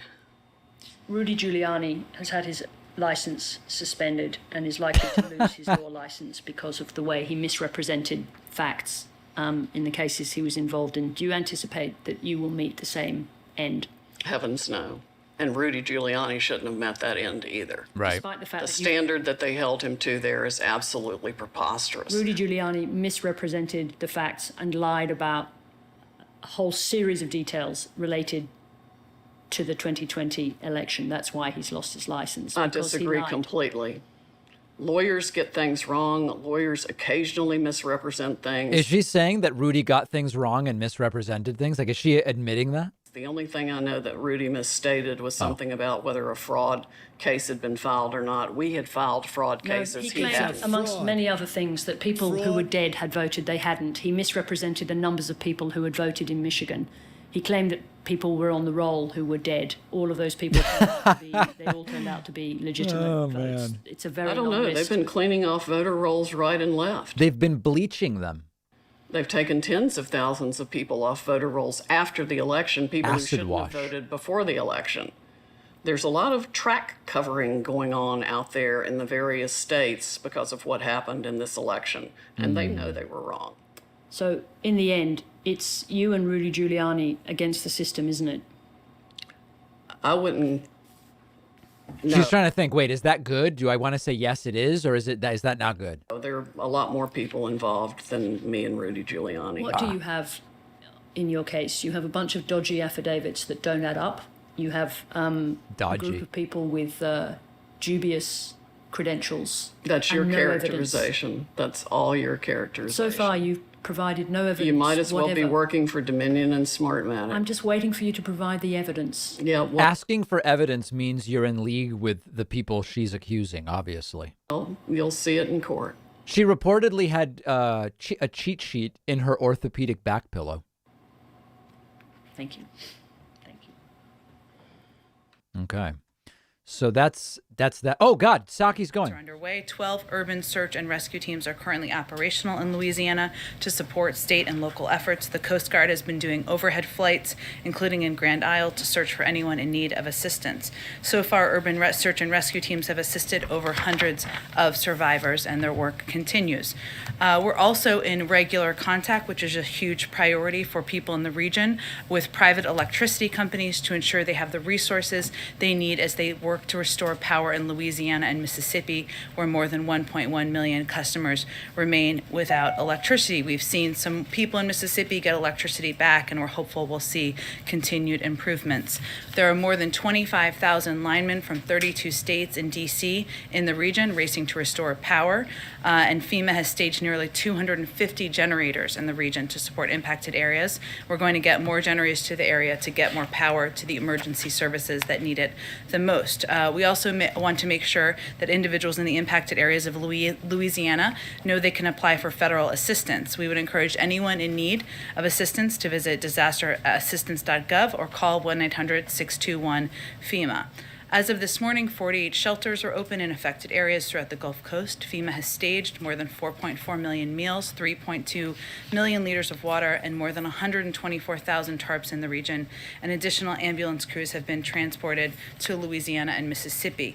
The Department of Transportation also issued a regional emergency declaration for states including Alabama, Arkansas, Louisiana, Mississippi, Tennessee, and Texas, providing flexibility for transporting fuel as well as essential items like food, water, and power restoration equipment to support emergency relief efforts. And today we have two additional actions to announce to increase the availability of gasoline and ease price pressures.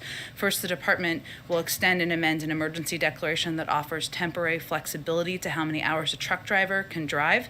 This applies nationally to goods that support the COVID-19 response and will now include gasoline and other types of fuel, building materials, medical supplies, and food.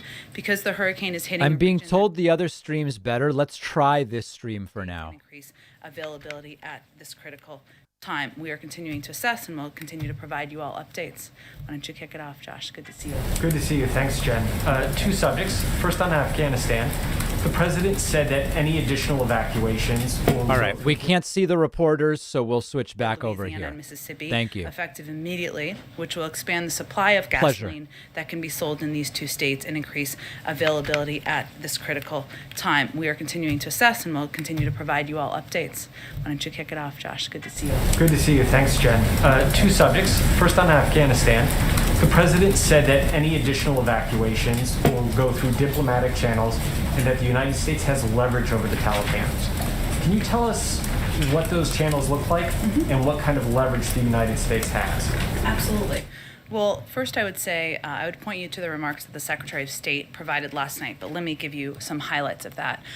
We have enormous leverage over the Taliban, including access to the global marketplace. That's not a small, it's not a small piece of leverage. And in order to gain access to the global marketplace, we're going to be watching closely, as will the global community. I would note that yesterday the UN Security Council also passed a resolution that made clear to what the expectation is in terms of safe travel. And evacuation or departure, I should say, of individuals who want to leave Afghanistan. And nearly half of the countries in the world have also signed on to a statement making clear that is the expectation. That's the diplomatic side, and the other diplomatic components that our Secretary of State will be focused on include establishing a presence in Doha, which is already underway, which is a place where we will be able to operate from diplomatically. So we can have access with consular officers and diplomats who can engage with American citizens or others, our Afghan partners who want to depart. We're working to set that up now. The other piece is engagement with the Taliban, which will continue through our ongoing channels that we have with the Taliban. But engagement with the Taliban is bad per Trumpists, except when Trump did it, in which case it was good. But here it's bad. And regional airports, and also ensuring that there is overland travel that is possible, which means being able to leave across borders. And the president touched on this in his statement. On the airport front, the more specific piece we're working on with the Qataris and the Turks, who are important partners here, is getting the civilian side of the airport up and operational again, so that we can use that not just for flights for people to depart, but also for humanitarian assistance, which we would work through programs like the World Food Program and others to distribute. So there are a number of channels. This is a priority the Secretary of State will be leading. They'll continue to provide updates, and we're hoping to make progress in the coming days. And secondly, on the economy, you were asked the other day about the expiration of the extended unemployment benefits. We know that black unemployment in this country is above 8%. It's above 7% in New York, Nevada, Illinois, California. With the expiration, how do you ensure that people in those places still get the support and aid they need? You're right, and Josh, it's vitally important to look at the fact that there are different circumstances in different states. So if we just take a step back and look at the national landscape on these benefits, in about half of all states, 24 governors have already made the decision to eliminate pandemic unemployment benefits. That's a choice they have made. In the remaining 26 states, unemployment levels vary pretty widely, from 3% to 7%, and half of these remaining states have unemployment rates that are already less than 5%. So there are differing needs in different states, and governors are making different decisions. What we're trying to do, and what we announced about 2 weeks ago, but obviously there was a lot of news going on, is our effort to put new tools in place to help states that choose to further extend pandemic unemployment benefits because of those needs, because they're states like those you have mentioned, or because they have higher rates of unemployment among African Americans or other groups that need additional assistance. So the Secretary of Treasury and the Secretary of Labor sent a letter to Chairman Wyden and Chairman Neal underscoring and affirming that states can use their allocations of the $350 billion of state and local fiscal. So it sounds like no federal extension, but states can use the money they've gotten to do so if they want to. $90 million in career grants available to support comprehensive reemployment services for all Americans, and $146 million in reemployment services and eligibility assessments. And the Department of Labor also sent a letter just last week to states with information about how to leverage existing UI program infrastructure to deliver ongoing support to unemployed workers. We have also been engaging directly with states. We've been engaged now with about 30 states and counting to talk about what their specific needs are and how programs that are available can be eligible to people in their states. So that's one reporter. First on Ida, thank you for all that information. You still tracking that he might go to the region at some point? He certainly is open to that. What he does not want to do is interrupt rescue and recovery efforts, which, as many of you may or may not know who have covered hurricanes before, people leaving their homes and going to evacuation centers, that can increase in the days ahead. It isn't always just in the day after, and certainly there are ongoing efforts on the ground, as I just noted. So he's open to that. I don't have anything to announce at this point in time. Obviously, the President of the United States going to a region takes a lot of resources. On Afghanistan, is there any sense of if and how many Americans might have left today? Is there even a way to track that for the U.S. government at this point? Well, I will say we remain in touch through a range of means of communication: email, text, WhatsApp. That's something that we could certainly do from here, but also having a presence in Doha and diplomats in the region will enable that to happen locally or close by as well. I don't have an update for you on the numbers, but that's something the State Department would have the best assessment of. We have asked and we've talked a little bit about the president's mood over the last few days, or his sense of all of this. A few of us observed he seemed angry at the beginning of the speech today. Who's he mad at?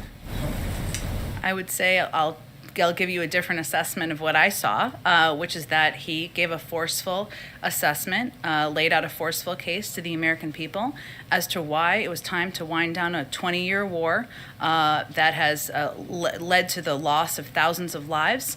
And in his view, and I think he made a firm case of this, it's not in our national security interest to be on the ground anymore. In North Korea, isn't it logical to be mad that you're ending a 20-year war that had no end in sight and no way to win, and people are like, "Sir, what are you doing? Trump would have done it better." I'd be mad. Well, we have left the door open and obviously reached out through our channels. I don't have an update for you in terms of any response to our offer. Our offer remains to meet anywhere, anytime, without preconditions. We're obviously aware of the reports we've seen over the last 24 hours, and we're closely coordinating with our allies and partners on developments and assessing closely. Go ahead, Jeff. Jen, the president said in his remarks just a short time ago that in April, a deadline was set for August 31st. In fact, in his April remarks, he set a deadline for September 11th. So what changed over these last few months between the August 31st deadline and the September 11th initial deadline? Was that 11 days agreed to, a new time frame agreed to by the Taliban or suggested by them or by this administration, or what's the discrepancy there? The military gave their assessment that they needed 120 days to wind down our presence in Afghanistan, so we abided by that. But in the April speech, September 11th was the date. The August 31st date. That's a different date, Jen.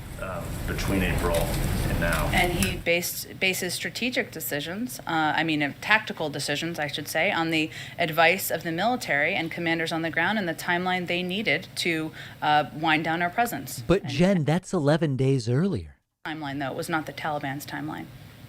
So he moved up the timeline to August 31st. We needed 120 days, and we abided by the advice of the military. Seems like satire.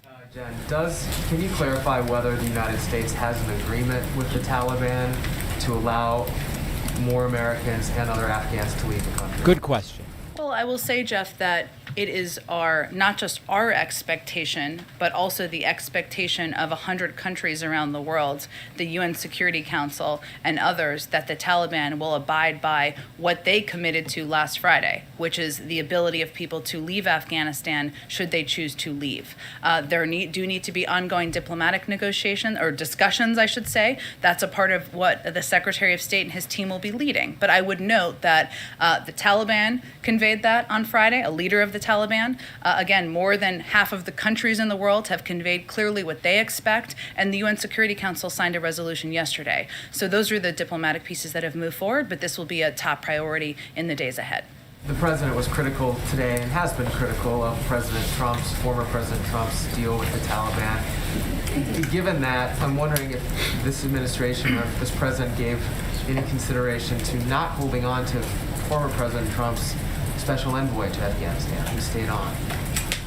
Look, I think the president wanted to be clear about what he was left when he took office, and he laid that out very clearly in his speech. But just to reiterate, since you gave me an opportunity, a couple of the points.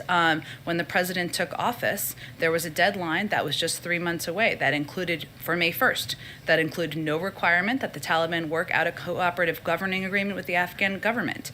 It did release 5,000 prisoners last year, including some of the Taliban's top war commanders. So the president was walking into... Yeah, but we're supposed to believe if Trump did it, it would have been all perfect.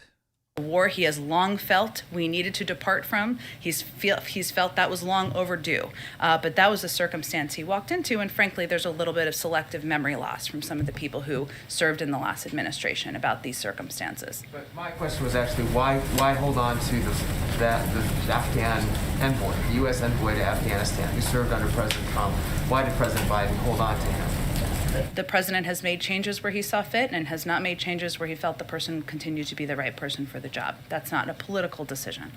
Go ahead. Thanks, Jen. So we heard from the National Security Advisor, Jake Sullivan, this morning on Good Morning America. He's mentioned that 98% of those on the ground there in Afghanistan and a small number who remain, they have reached out.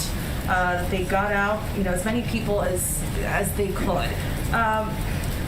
Is the administration essentially placing blame on Americans who could not get to the airport in time? I think what the president stated clearly, and I know that Jake Sullivan has stated clearly, and our Secretary of State has stated clearly, is that our commitment remains. There is not an end to our commitment to American citizens who are not... That I don't think is a great question, because if you believe, if you just think Biden's lying, then okay. But according to Biden, for months they've been telling people it's time to get out, it's time to get out. And he's not saying he's cutting them off. You can't force people to leave at the end of the day. And we think it's still important for the American people here in the United States to understand that. One on Al-Qaeda. So we heard from the president a few moments ago saying that one of the main reasons to go into this war was to get Al-Qaeda. We have heard that Osama bin Laden's security chief has reportedly returned to Afghanistan and has been seen in public. Do you still believe, or does the administration believe, that Al-Qaeda is no longer a threat to America? And given the ISIS attacks that we've seen in the last week, how confident is the administration that Afghanistan isn't already a safe haven for terrorists? Well, I think first there is a very big difference between terrorists' ability to attack U.S. troops in Kabul and to attack the homeland. And we do not assess that any terrorist group on the ground has the ability to attack the homeland in the United States. It is incumbent upon the president, the national security team, to prevent that from ever being the case. But there is a very big difference between those two. Go ahead. I know that the military obviously recommended to the president, or at least he said they recommended to the president that it would be best to leave, keep that August 31st deadline. But the president himself, in his interview with ABC News, said that if there's American citizens left, quote, we're going to stay until we get them all out. I think the president's explained his rationale for leaving 100 plus Americans behind. But can you talk about why he allowed his credibility on this issue to sort of go out the door on making a flat promise in the neck? This is like the worst of the corporate media when it comes to these things. Like, we should just stay everywhere all the time. To get out. That's an enduring commitment, one that will not change, and one we're going to focus on every single day. I would also note that over the course of the last 2 weeks, we have seen a terrorist attack that took the lives of 13 of our service members. And there was and part of our assessment always is going to be the risks, a risk assessment. So I think the question was, do you leave 6,000 service members as there are heightening threats, heightening risks every single day? Or do you work through a diplomatic process and efforts to ensure that we will have the ability to get these American citizens out? That's the assessment we made. I mean, after that terror attacked you, and he made clear that you weren't going to let the terrorists sort of dictate the timeline. And we didn't, and we've evacuated tens of thousands of people since then. I guess, was it a mistake for the president to have promised that we would remain until everybody left the country? We are going to get every American citizen out. That has not changed. One last one on You mentioned the leverage that we might have and how access. I almost feel like the controversy is not even landing. Like, I know Don Jr. is tweeting about it and Ben Shapiro saying it's all terrible and stuff, but it's like he ended a 20-year war, guys. Chance for Afghanistan, the country, to access its reserves or sort of avoid those sanctions. Will the central bank be sanctioned? Are they going to have that ability as part of this sort of partnership that you've talked about? Well, it's going to be based on what their behavior is. And I think the president clearly outlined that we're going to be watching, as the world will, what the Taliban does. That is certainly allowing American citizens to depart. It's certainly allowing Afghans and our partners to depart.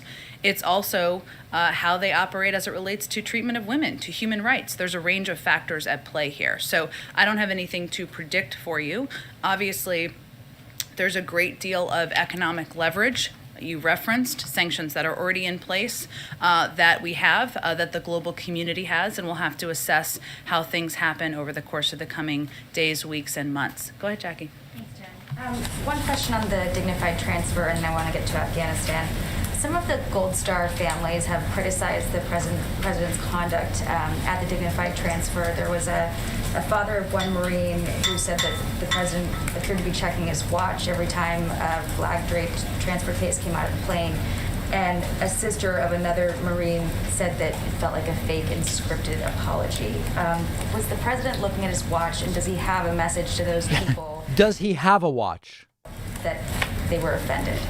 Well, I would say his message to all of the family members who were there, those who were not even in attendance, is that he is grateful to their sons This is and daughters, embarrassing, guys. sacrifice they made to the country, that he knows firsthand what it's like to lose a child, and the fact that no one can tell you anything or say anything, or there's no words that are going to fill that hole that is left by that. He's not going to speak to, and I'm not going to speak to, the private conversations. Of course, they have the right to convey whatever they would like. But I will tell you, from spending a lot of time with him over the past couple of days, that he was deeply impacted by these family members who he met just 2 days ago, that he talks about them frequently in meetings, and the incredible service and sacrifice of their sons and daughters. That is not going to change their suffering, but I wanted to convey that still. Go ahead. On the future aid to the Taliban that Jake Sullivan was talking about this morning. Yeah. He said when it comes to economic and development assistance, the relationship with the Taliban, it'll be about Taliban actions.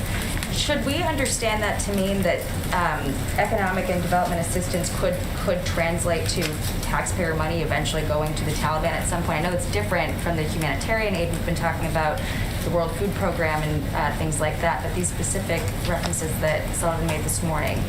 Well, I would go back to kind of the earlier question on this. There's an enormous amount of money they have at in the Federal Reserve. I shouldn't say they. The government of Afghanistan has in the Federal Reserve, which they don't have access to right now. That's actually their money that's being held there. So that's one of the questions here. There are also sanctions that are in place on a number of leaders. Obviously, that prevents them from doing business in various parts of the world. I think that's really what Jake Sullivan was referring to. Go ahead. To get back real quick to this issue of leverage, and I understand the U.S. plans to use that leverage for safe passage, but what specifically does the U.S. also want to see from the Taliban that they would use that leverage to get? You mentioned human rights or women's rights. Will the U.S. use its leverage if, for example, the Taliban doesn't allow girls to go to school or appears to be violating basic women's rights? She can't answer that. I think the president said that in his speech. Okay. So things like access to the global marketplace would be contingent on girls being able to go to school, fundamental women's rights. I'm not here to outline specific parameters for you, but what I can tell you broadly is that human rights, women's rights are certainly... It seems like we're stupidly going back to, can we just like make everyone's values match ours again? Can we just westernize everybody and hold them up? But isn't that how we get into these messes in the first place? Like, I would love it, but it doesn't seem like it's going to happen. Responsible for that assumption. Is the president frustrated with his team at all for having made that false assumption? We don't have the luxury of being frustrated. Our focus right now is on continuing to move forward on our diplomatic efforts and continuing to do everything we can to get our Afghan partners and American citizens out and to get Afghans who have fought by our side safely settled. There's this weird thing where now all of a sudden, after like not really talking about Afghanistan for 10 years, everybody's coming together and they're like, maybe we should reinvade Afghanistan. Maybe we should invade. Should we go to Afghanistan? Maybe that's an idea. Like maybe we could fix this problem by just invading again. Go ahead. Thanks, Jen. The Afghan interpreter who helped rescue then Senator Joe Biden when he was stranded 13 years ago in Afghanistan is now in hiding. He told the Wall Street Journal, "Hello, Mr. President, save me and my family, don't forget me." What's your response to him, and why is he and other Afghan allies like him still in the country if the president believes, as he said today, that the mission was an extraordinary success? Well, I would say first, our message to him is thank you for fighting by our side for the last 20 years. Thank you for the role you played in helping a number of my favorite people out of a snowstorm, and for all of the work you did. And our commitment is enduring, not just to American citizens, but to our Afghan partners who have fought by our side. And our efforts and our focus right now is, as you heard General McKenzie say and others say over the last 24 hours, is to the diplomatic phase. We will get you out. We will honor your service, and we're committed to doing exactly that. But thanks so much, Jen. Just to build on some of the things my colleagues were saying, President Biden said Americans who were given multiple chances to leave, dating back several months, but things, as you just noted, changed dramatically in the last few weeks.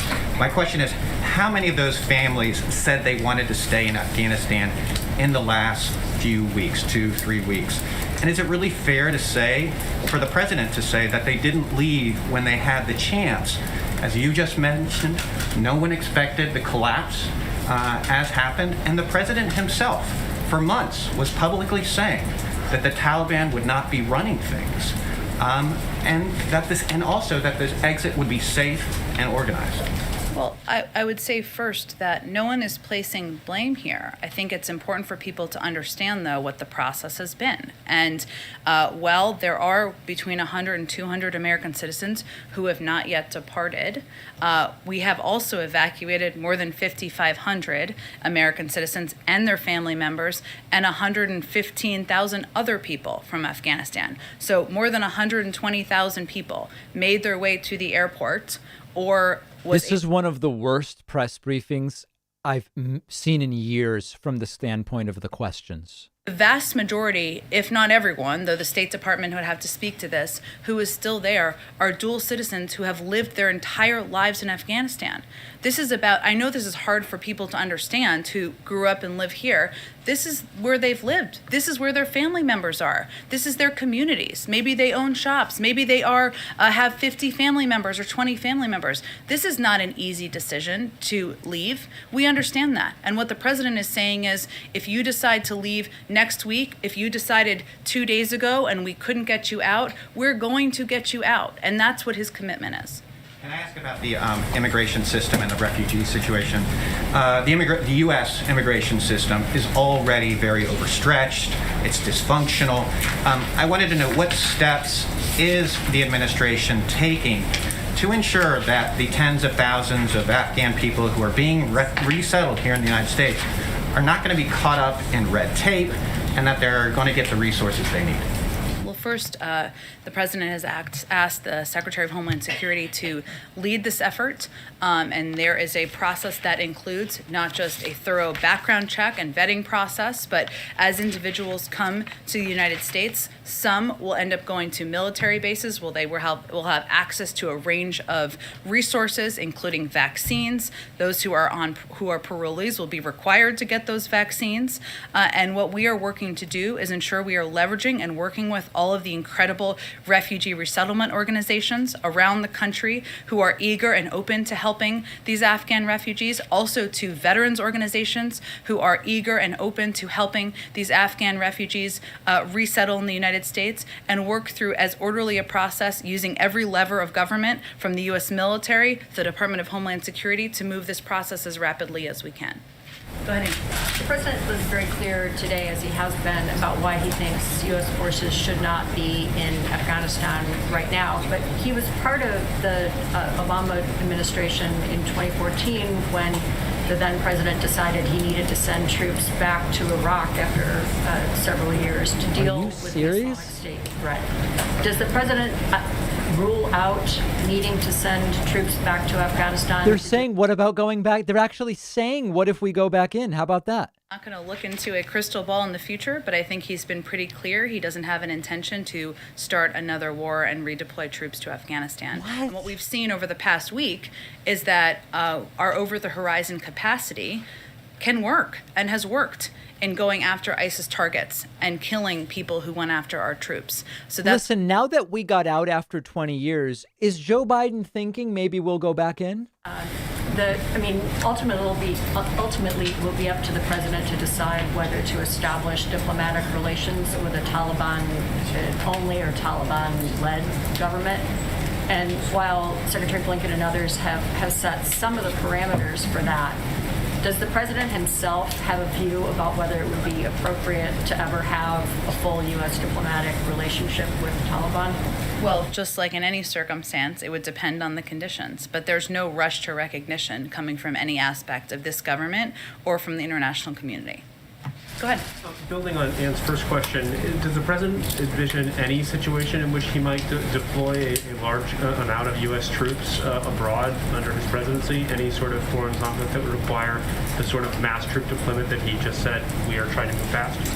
I think one of the pieces that he talked about in the speech was how he views our engagement in the world, and I think this is probably why you're asking this question, and the horrible scenes and memories of the last few weeks. And as we think about how we embark on or how we use military force, these moments and these divisions of the last several weeks or months or years should stick in us, and stick in our minds. He made clear, first, we must set missions with clear, achievable goals, not ones we will never reach. And second, we must stay clearly focused on the fundamental national security interests of the United States. I mean, the president... Somebody should just ask, Jen, do you know what next war Joe Biden has cooked up for us that maybe he'll start? Of the world. He has made very clear, and he said today, our work with you, we're not done with you, ISIS. That was a paraphrase, but he said it better. And that, I think, sends a clear message that he's going to go after terrorists. He's not going to hesitate to use the capacities and capabilities we have. But he also wants to be mindful about how we use thousands and large swaths of troops, and I think he was sending a clear message about how he views that. And the second question, the president has obviously been very consumed by this situation and by the hurricane, but as we roll into September, should we expect to start seeing him doing public events again for his economic agenda, particularly facing the month in Congress that awaits it? Absolutely. I think you can expect the president to be communicating over the coming weeks on a range of issues that are front and center on the minds of the American people. Certainly he gave a speech today on Afghanistan, but certainly you can expect to hear from him more on his Build Back Better agenda, on COVID and his commitment to getting the virus under control, to speak to parents and those who have kids going back to school. There are a range of issues he's eager to communicate about. Absolutely.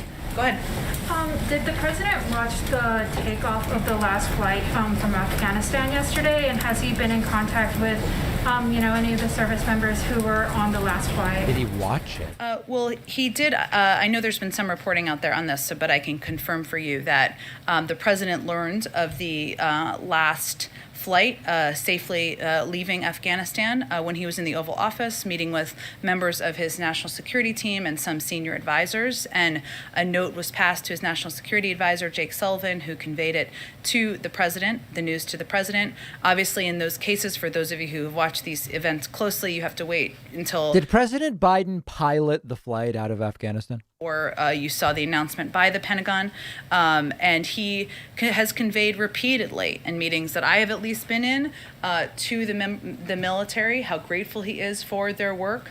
It's kind of a weird question. Like, should he have been watching it? I don't even know. It's just a strange. Like, what are you even implying with that? More than 120,000 people in the middle of a civil war facing ISIS threats. He's conveyed his gratitude to them and to the work of his national security team repeatedly. When does the president plan to sign the bill that was passed in the Senate today that provides temporary assistance to Americans returning from Afghanistan? I'm sure as soon as possible, but I will have to check. Go ahead, Karen. Thanks, Jen. Just to go back to the line of questions from Justin, you heard the president say today that he remains committed to getting those Americans out. You said that commitment remains. You said it's an enduring commitment. You talked about the risk assessment that's been underway over the last couple of days or weeks, but it was less than 2 weeks ago when the president told ABC yes when he was asked, are you committed to making sure troops stay until every American who wants to get out gets out? He said yes. So obviously situations have changed, the threat increased as you've said, but why should those Americans believe that this commitment is enduring when 13 days ago that commitment changed? Because he's evacuated 5,500 American citizens and their family members and 120,000 total people over the last 2 weeks, nearly all of them since that time. Go ahead. You've described the drone strikes as successful and that America still has over-the-horizon capability. It appears that several children were killed in one of the drone strikes. Now we've got a Say question. that it was still successful if that was the collateral damage. Now we've got a How question. will the U.S. determine that it has the intelligence necessary to keep carrying out these drone strikes if civilians are going to be caught in the crossfire? Well, first I would say we take civilian casualties and the possibility of civilian casualties incredibly seriously in our U.S. military, perhaps more than any other country in the world. There is an investigation, and I don't believe the military or CENTCOM has spoken to or confirmed what has been some reporting out there by news organizations. I will note that in CENTCOM's statement just 2 nights ago, they made clear that their assessment was that there was the vehicle that was the target also had explosives in it, and those explosives may have also led to an impact on the ground, but there's an investigation that's ongoing. And you're confident that in the 2 drone strikes the U.S. did, terrorists were killed in both of those strikes? I believe that's the assessment that's been put out by CENTCOM. Go ahead, April. Jen, Afghanistan and Ida. First, I want to start with Ida. When Katrina happened, then President George W. Bush put the Gulf Coast in a special category. And then President Obama, as you remember, you were here at that time, kept it in that category for a while to build it back up. Are we at that point now where some parts of the Gulf Coast, specifically New Orleans and that area, will be placed in another category to help rebuild yet again because of the devastation of Ida? Well, April, I will say that we're only on a couple days into the storm. I know you've covered these as you've referenced in the past, and we don't know how to assess yet all of the impacts. But what I think the people of the region and the Gulf Coast should look at to evaluate. By the way, I don't want to minimize what is being alleged about these drone strikes, and that's a good question. I want to remind people, how many kids do you think have been killed in Afghanistan in the last 20 years? Right? And it's not a justification or a defense of one thing or the other. It's just people who have not been paying attention for at least 10 of the last 20 years now also think they understand the full scope of what's going on. It's a good question. I'm glad that was asked, but there's some context missing here. Greg Meeks, the chair of the House Foreign Affairs Committee, and he said there will indeed be congressional hearings on this longest war in U.S. history. From the beginning to this moment. What is the expectation of this administration when it comes to these hearings, and what are you willing to offer? Full transparency as it relates to how all of this happened beyond these speeches, but going into the weeds as to why, the hows, the who, what, when, where, and why.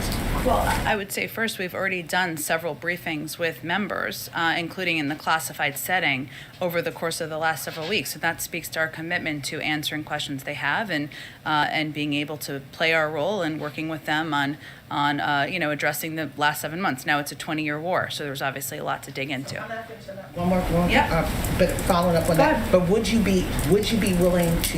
administration be willing to sit before hearings? Some in this administration go before Congress and answer questions about their part in this war. Again, I think we've clearly already been participating in Congress's asks, and we have already been briefing them. There haven't been specific requests made that I am aware of, and as they come, we'll speak to those. What are the embassies in the area doing in Europe and Spain to support this effort to help get Americans out and just this evacuation and going and shifting from the military operation to that of diplomacy? Well, there's been a huge role that our nation's diplomats have been playing already. I think maybe what's so incongruous about this is that there's more scrutiny of the ending of a 20-year war than there was of the 20-year war. That I think is like the fundamental thing here. Members of the vulnerable population, From these people. And that work will continue to help get American citizens and others who have fought by our side out of the country. Go ahead, Rachel. Yeah, the president said there's no deadline to get the remaining Americans who want to leave out of Afghanistan. But is there an acceptable timeline for the president for them coming home? Well, I would say, Rachel, if someone decides in a year they want to leave Afghanistan, we're going to help them leave. If somebody is now ready to, we're going to help them leave as quickly as possible. So I think that's what he was conveying. Go ahead. Thanks, Jen. I want to follow up on my question yesterday about deserving Afghans who did not get to leave. I think many people would understand that in the fog of war, despite the best efforts of the Marines and consular officers on the ground, mistakes are made.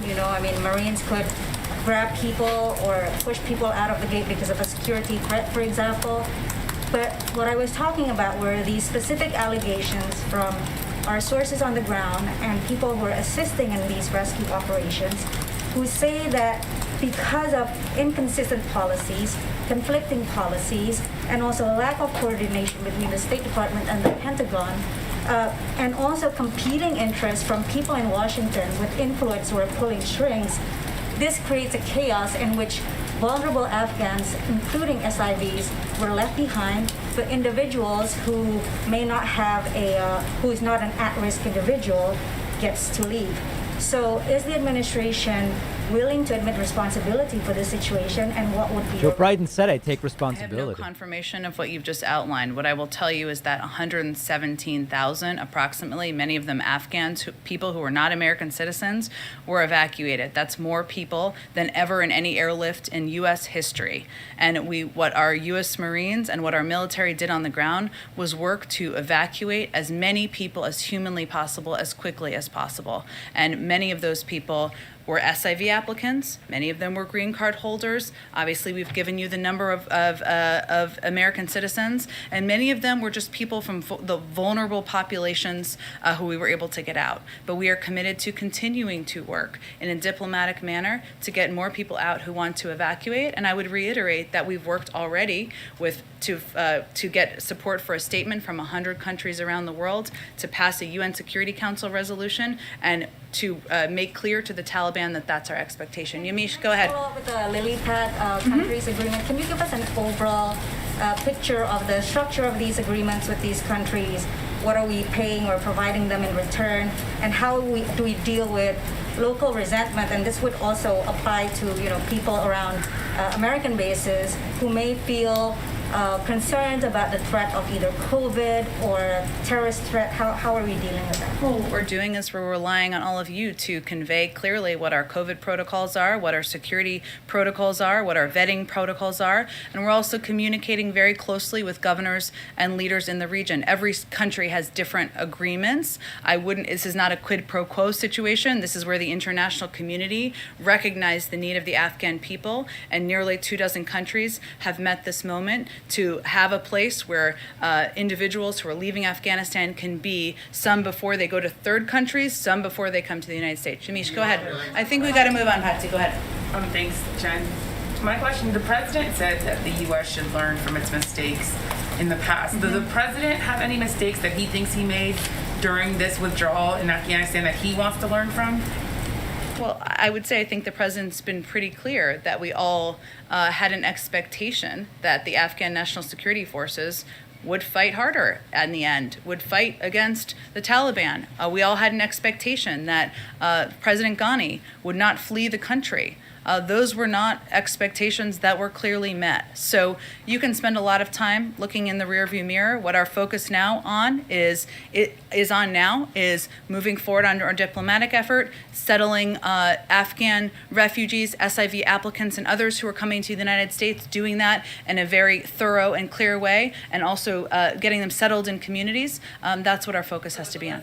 That he shouldn't have made those assumptions about the Afghan government? Is that the lesson for him then? Well, I think most people made that assumption, but I don't have any more for you. I only ask that because he said that the U.S. should learn from their mistakes, but if there's right, and he laid out clearly what he thinks they are over the past 20 years. Yeah. On Louisiana, the governor said that he's worried that the power outages might start affecting the hospitals. Can you make any clarification on whether or not the FEMA can do anything more to help utility companies, and whether or not there's any sort of estimates on whether or not hospitals will be affected?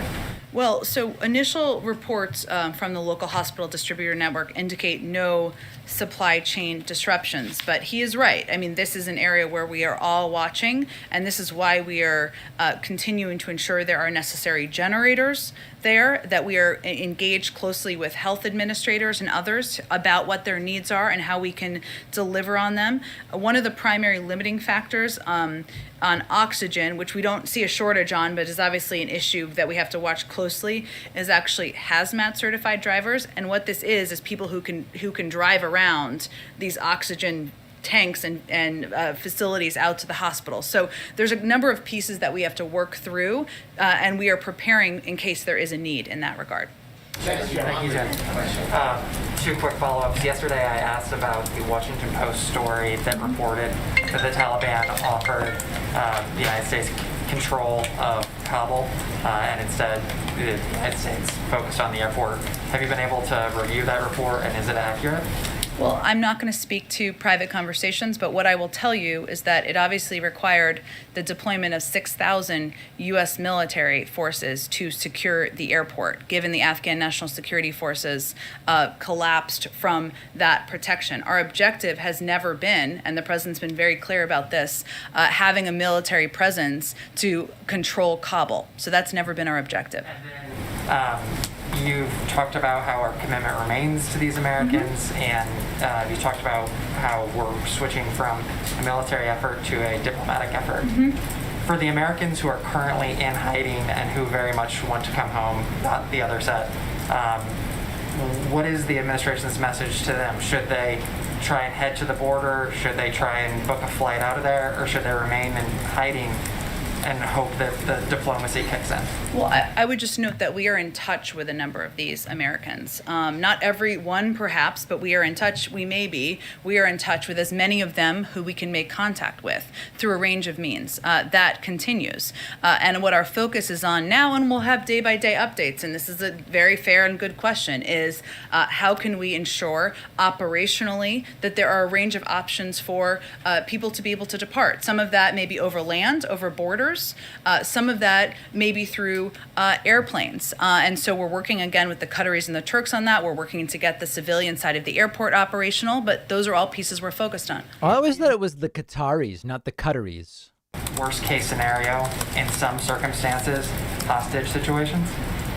Look, our focus right now is on making clear to the Taliban and to others in Afghanistan that we are going to get these American citizens out, that we are going to hold them to that account, and that's our focus. Thanks, everyone. I'll be back tomorrow. You told me that yesterday. Can I ask, now that I have your attention? Maroon mask and exit there for Jen Psaki, and that is the conclusion of today's press briefing. All right, thanks everybody. Very, very strong double stream today. Couldn't be better, quite frankly. Really couldn't be better. And tomorrow, 1 p.m. East, 10 a.m. West, I will be joined by Dr. Alok Kanoja, a psychiatrist. We will be doing an intervention with Jimmy from Philly. That's tomorrow, 1 p.e., 10 p.w. Decode that, if you will. That will also be 7 p.m. Central European time. All right. See everybody tomorrow.